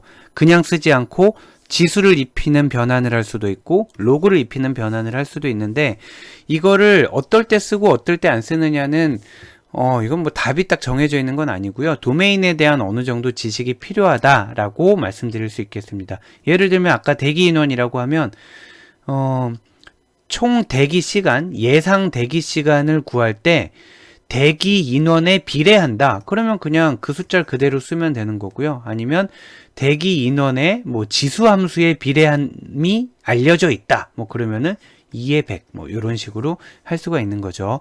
그래서 요거는 그냥 막 할 수 있는 건 아니고 어느 정도 도메인 지식이 필요하다라고 생각하시면 되겠고, 도메인 지식을 더 결정적으로 요구하는 경우가 변환뿐만 아니라 신규 변수 생성인 경우에는 더더욱이 도메인 지식이 요구됩니다. 예를 들어서 어떤 편의점에서 일별 매출을 예측하는 그런 분석을 한다라고 했을 때 데이터가 이렇게 있겠죠.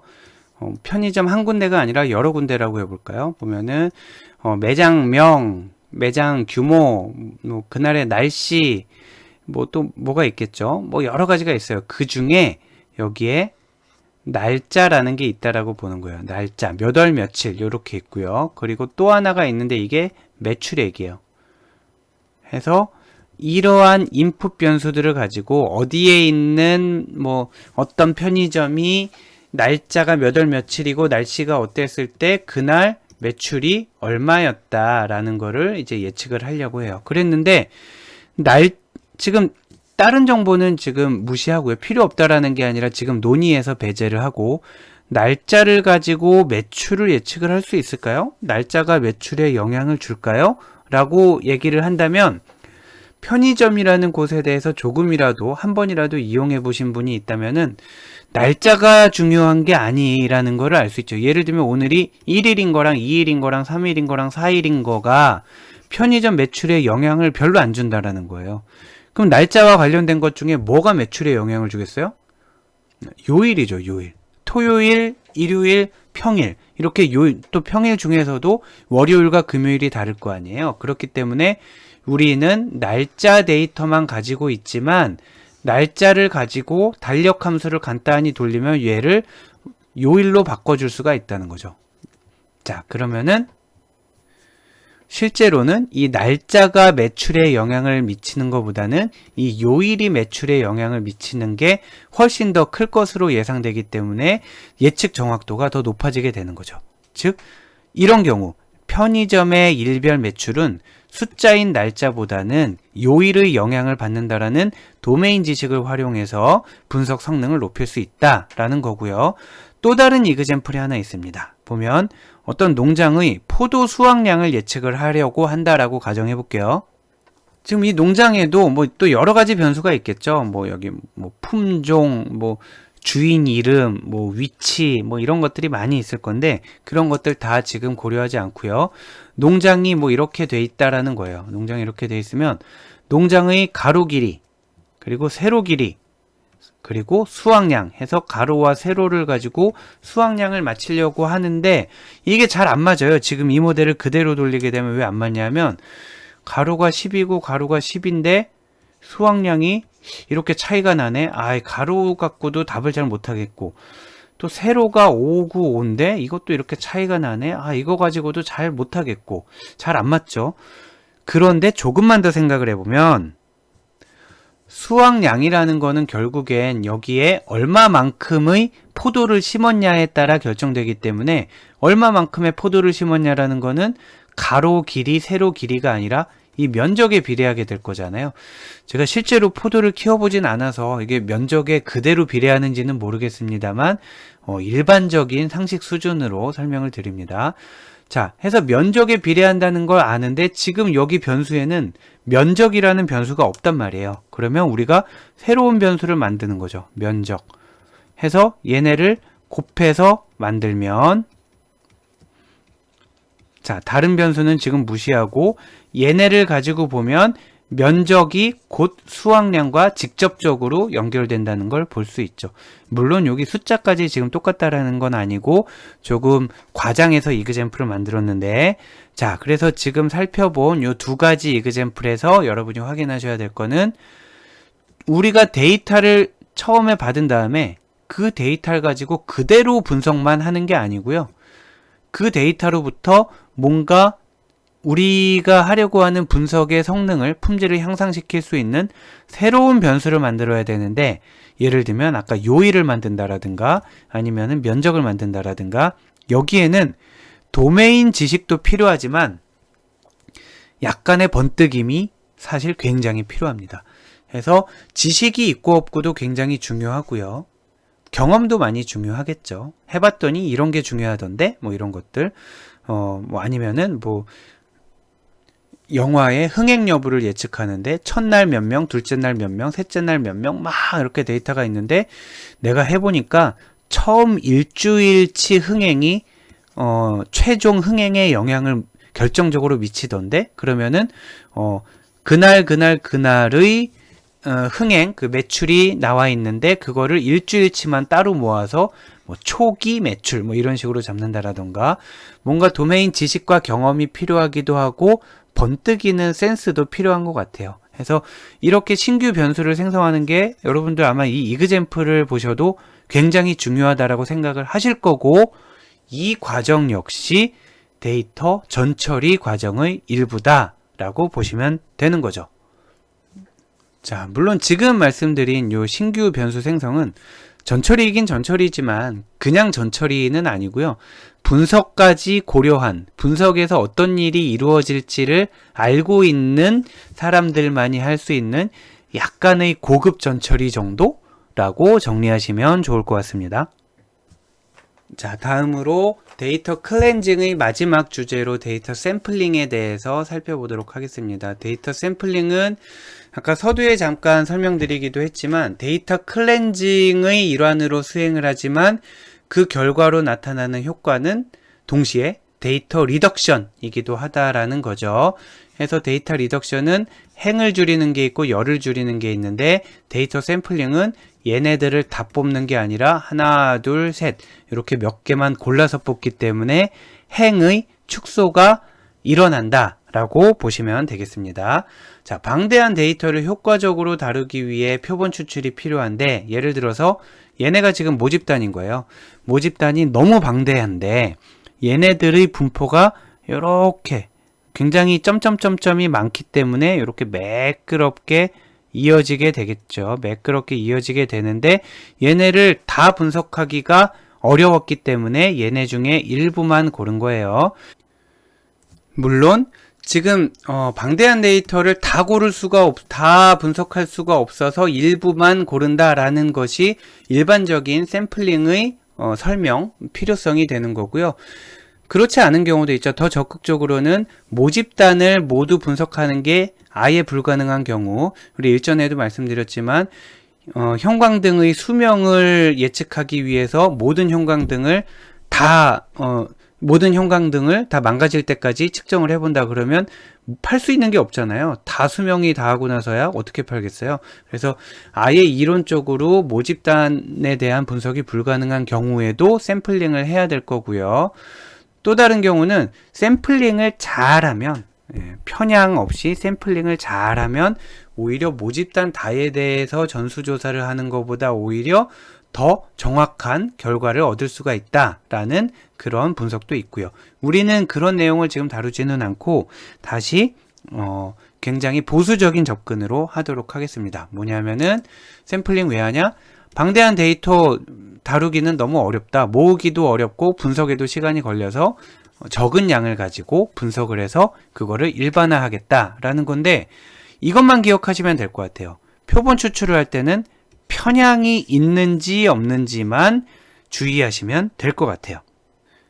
이제 조금 더 자세한 얘기는 이제 뒷페이지에서도 조금 더 설명을 드리게 될 텐데, 이걸 예를 들어 한번 볼까요? 예전에 미국 대통령 선거가 있었는데 그때 루즈벨트 대통령이 됐잖아요. 근데 여론조사 기관이 리터러리 다이제스트라는 곳이 있었고, 1000만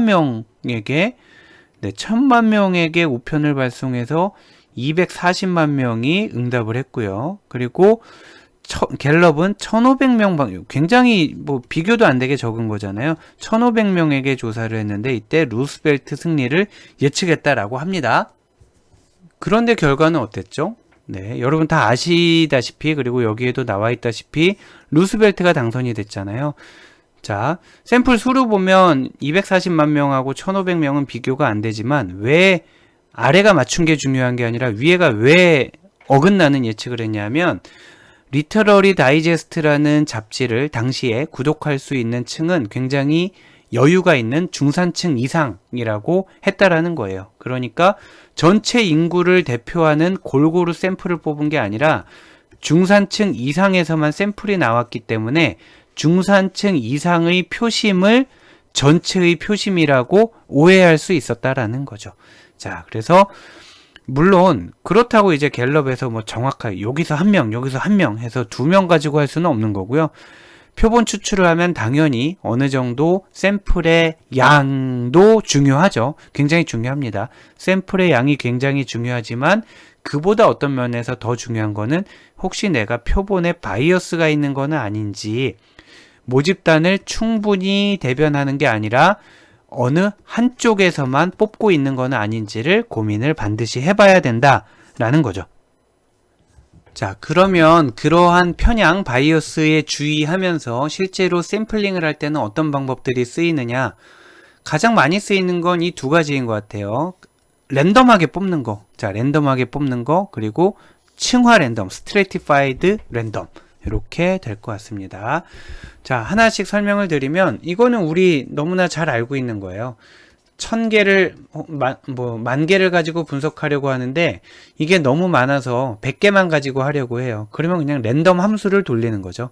자, 랜덤 함수를 돌려서 100개만 가지고 해서 걔네가 10,000개를 대표한다 라고 해석하는 거고요.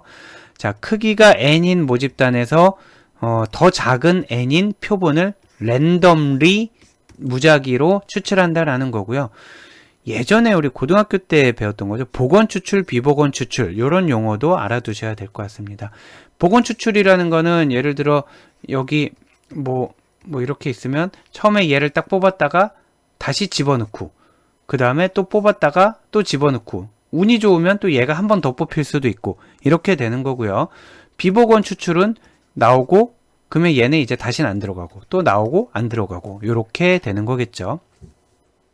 다음으로는 계통 추출법, 요거를 케이스, nth 샘플링이라고도 얘기를 하고요. 자, 1에서 k번째 데이터 하나를 선택하여 시작하고 그 다음 k를 반복적으로 더하여 표본 추출. 무슨 얘기냐면, 예를 들어 여기 하나를 추출했잖아요. 자, 그러면 그 다음에 만약에 우리가 k를 3이라고 정의를 했다라는 거예요. 자, k를 3이라고 정의를 했으면 1, 2, 3이잖아요. 그러면 요 3명 중에 1명을 무작위로 추출해요. 자, 3명 중에 1명을 무작위로 추출한 게 요 사람이었고요. 그 다음부터는 3씩 더해가는 거예요. 3씩, 3씩 이렇게 해서 뽑는 방법이 있다. 요거는 처음에 시작점만 정해주고 나면 거기서부터 몇 번째 걸 뽑을 건지는 정해져 있으니까 완전한 랜덤은 아닌 거죠.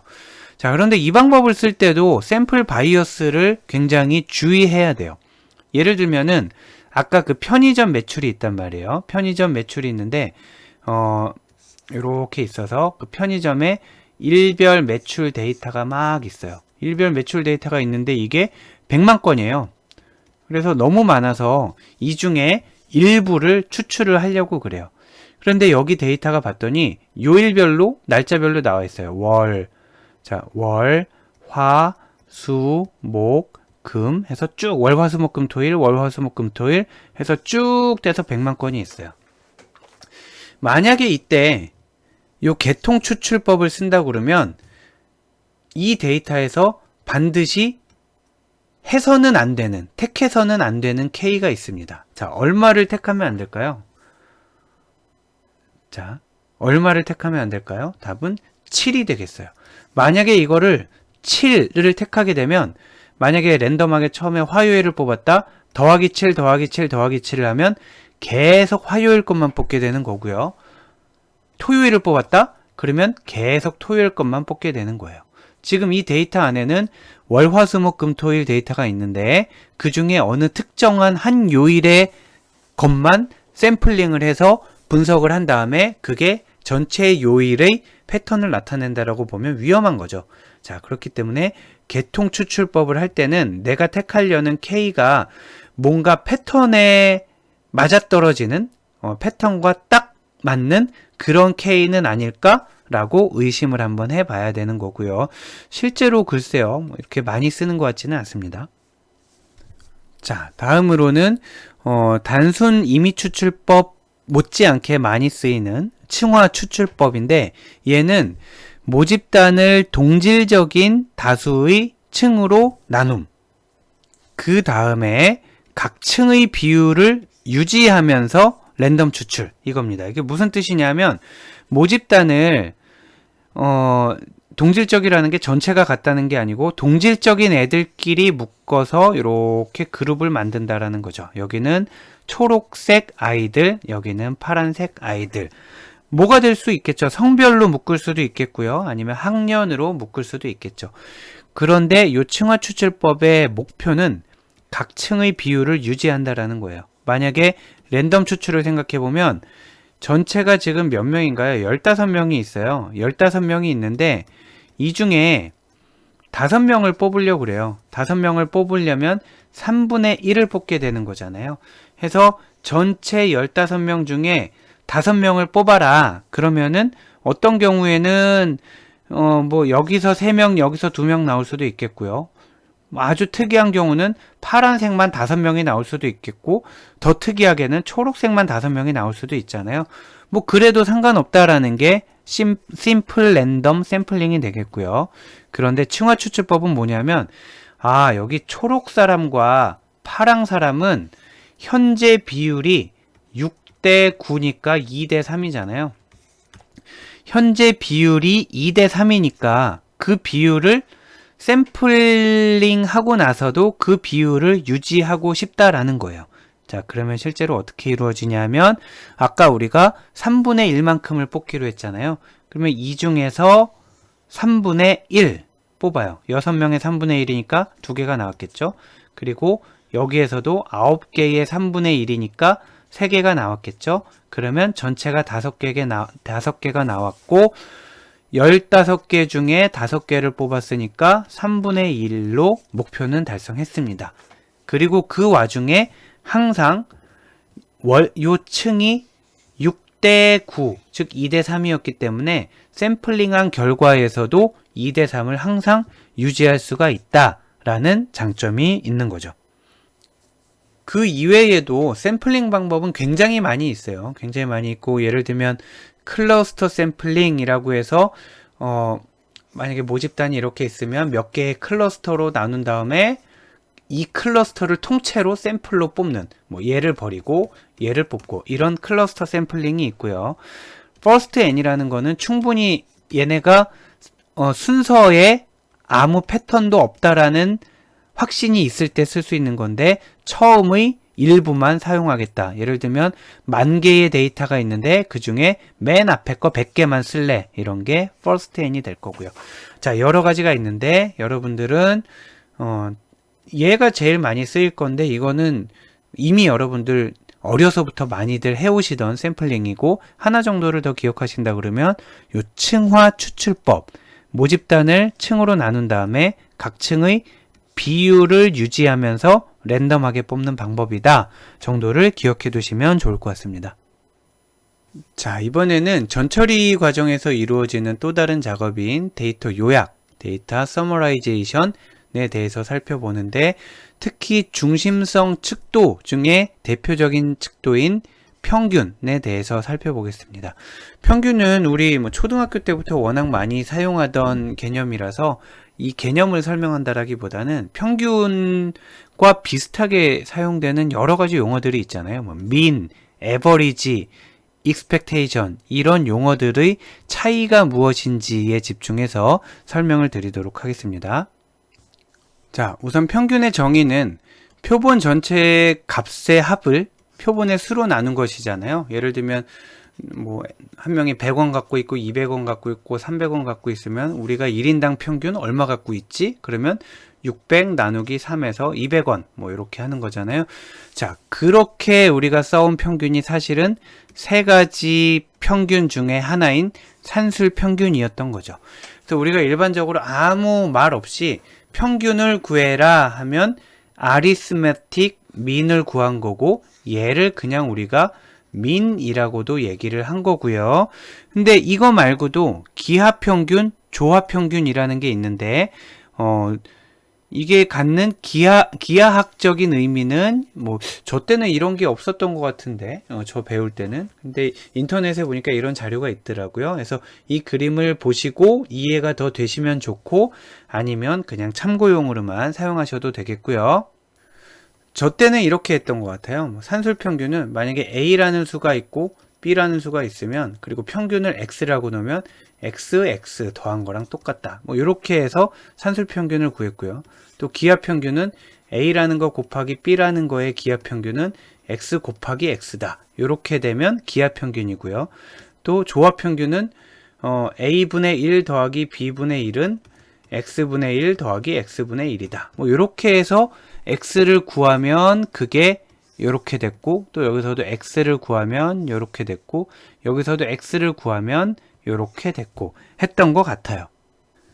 자, 그래서 여러분은 이 식 정도는 이미 다 정리가 돼 있을 것 같은데, 그런데 우리 이거 고등학교 때인가요? 중학교 때 배우기는 했지만 산술평균 말고 기하평균, 조합평균은 이런 게 있다고만 알아뒀지 별로 쓸 일이 없었잖아요. 그런데 조합평균은 굉장히 많이 씁니다. 데이터 분석 분야에서 나중에 어세스먼트, 평가를 할 때 F1 스코어라는 거를 배우게 되는데, 프리시전 리컬 이런 얘기가 나올 거예요. 근데 F1 스코어를 구할 때 조합평균이라는 얘기가 나올 거니까, 조합평균은 이렇게 구하는 거였지 정도는 여러분이 기억을 하셔야 되겠습니다.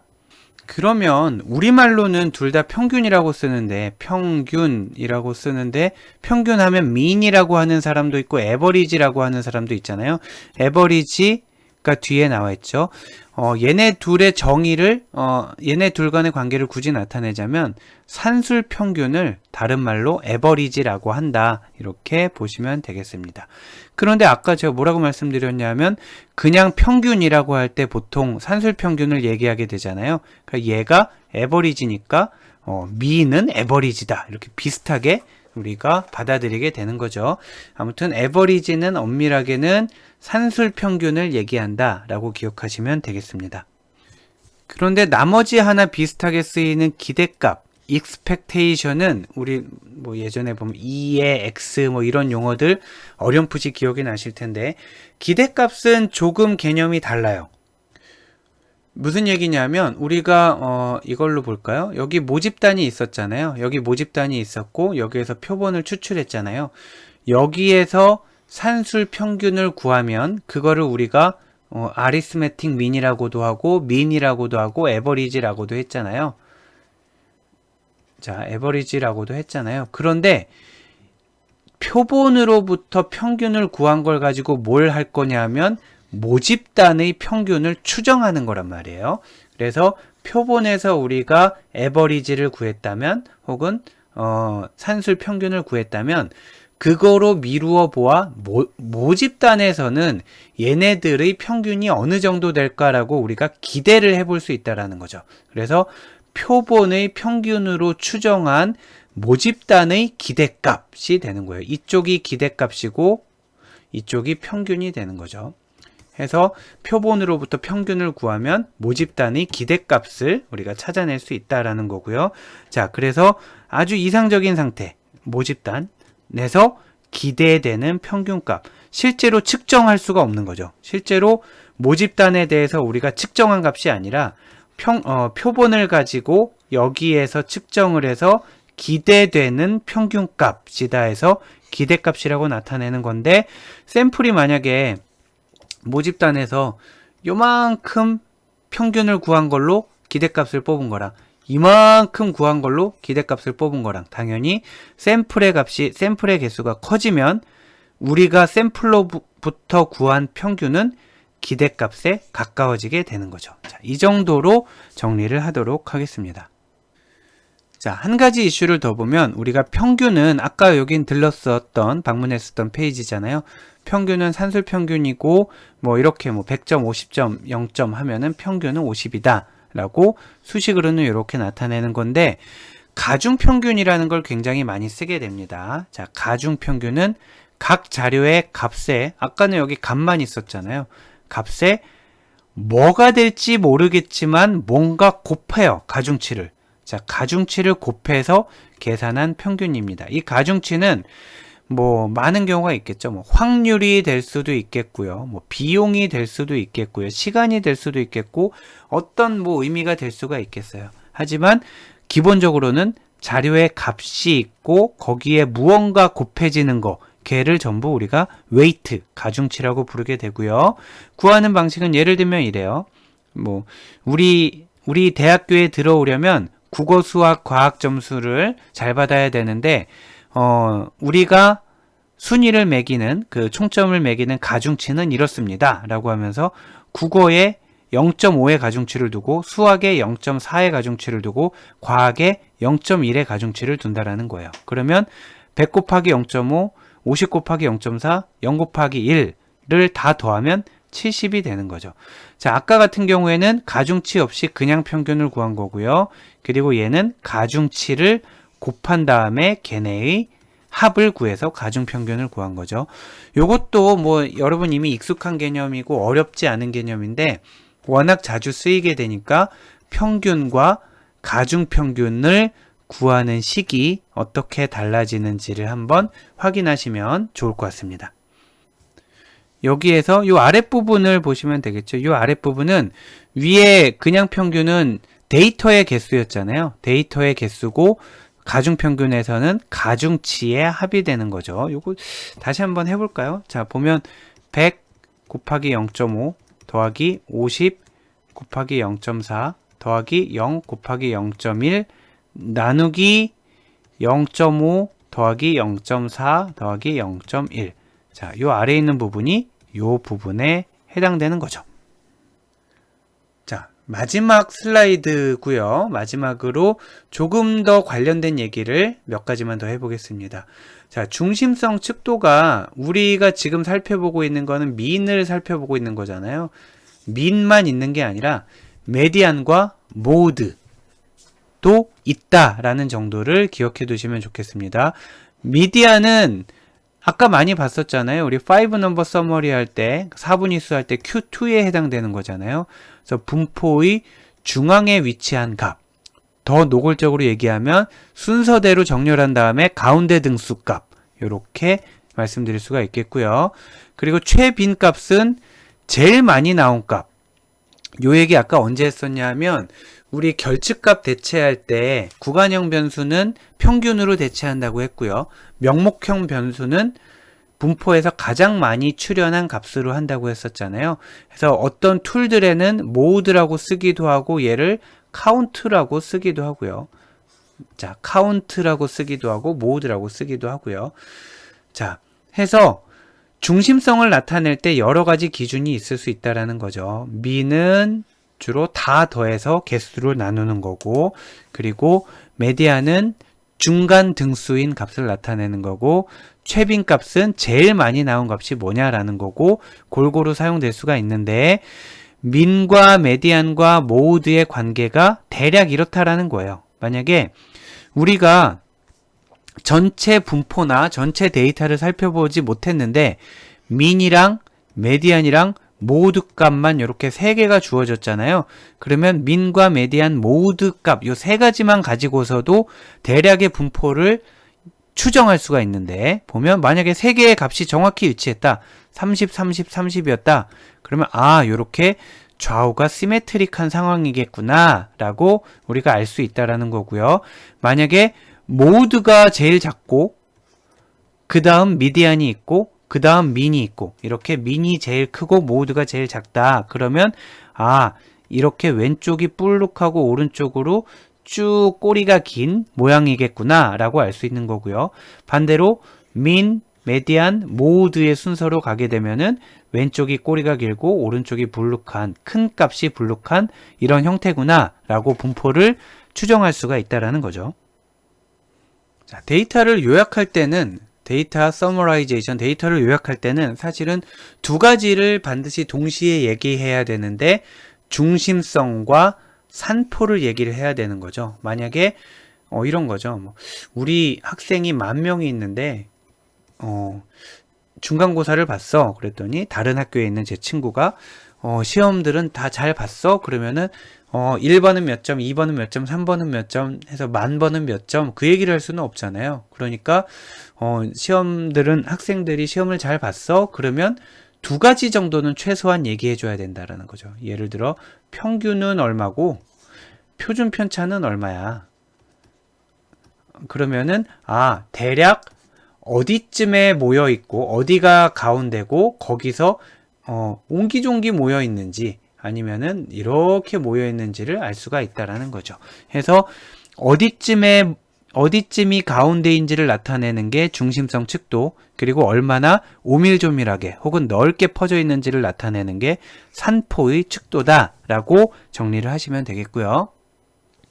산포의 측도를 나타내는 거는 분산이 제일 많이 쓰이죠. 표준편차랑. 이건 표준편차 제곱하면 분산이 되니까, 분산과 표준편차가 가장 많이 쓰이는데, 이 정의와 계산하는 거에 대해서는 통계 시간에 배우시면 될 것 같고요. 실제로 우리가 계산할 일은 별로 없고 툴에서 다 계산을 해주니까 분산이나 표준편차가 크면 넓게 퍼져 있다라는 뜻이구나. 그리고 분산이나 표준편차가 작으면은 옹기종기 평균 주변에 모여 있다는 뜻이구나 라는 정도로 정리하시면 되겠습니다. 그리고 그동안은 우리가 배워왔던 산포 측도가 분산과 표준편차가 대표적이잖아요. 그런데 아까 5 넘버 서머리에서 배웠던 IQR도 산포의 측도가 될 수 있다라는 거죠. IQR은 아까 뭐라고 했었냐면 Q1과 Q3 값을 가지고 계산을 하는 거잖아요. 이렇게 네모가 있고 Q1과 Q3 안에는 전체 데이터의 50%가 들어있다라고 말씀드렸어요. 그런데 Q1과 Q3 사이의 간격이 이렇게 멀 때가 있고요. 아니면 이렇게 돼서 좁게 돼서 Q1과 Q3가 있다라고 가정해봐요. 그러면 이 좁은 범위 안에 전체 데이터의 50%가 들어있으니까 훨씬 더 오밀조밀하겠죠. 자, 그래서 IQR 마찬가지로 IQR도 분산과 표준편차와 마찬가지로 값이 클수록 널리 퍼져 있는 거고요. 값이 작을수록 옹기종기 모여 있다 라고 정리하시면 되겠습니다. 자, 이렇게 해서 데이터 전처리, 즉 프리프로세싱에 대한 설명을 모두 마치도록 하겠습니다. 전처리는 실제 데이터 분석 과정에서 논문이 됐건 프로젝트가 됐건 굉장히 많은 시간과 노력이 투입돼야 되고 굉장히 지루하고 해야 할 것도 많고 또 에러도 많이 발생하는 굉장히 어려운 작업임에 틀림이 없지만 동시에 굉장히 중요한 작업이고 절대로 소홀하게 해서는 안 되는 작업이기도 합니다. 이번 시간에는 데이터 전처리 단계에서 반드시 빼놓지 말아야 할 단계들이 어떤 것들이 있는지를 살펴보는 시간을 가졌습니다. 여러분 장시간 대단히 수고 많으셨습니다. 감사합니다.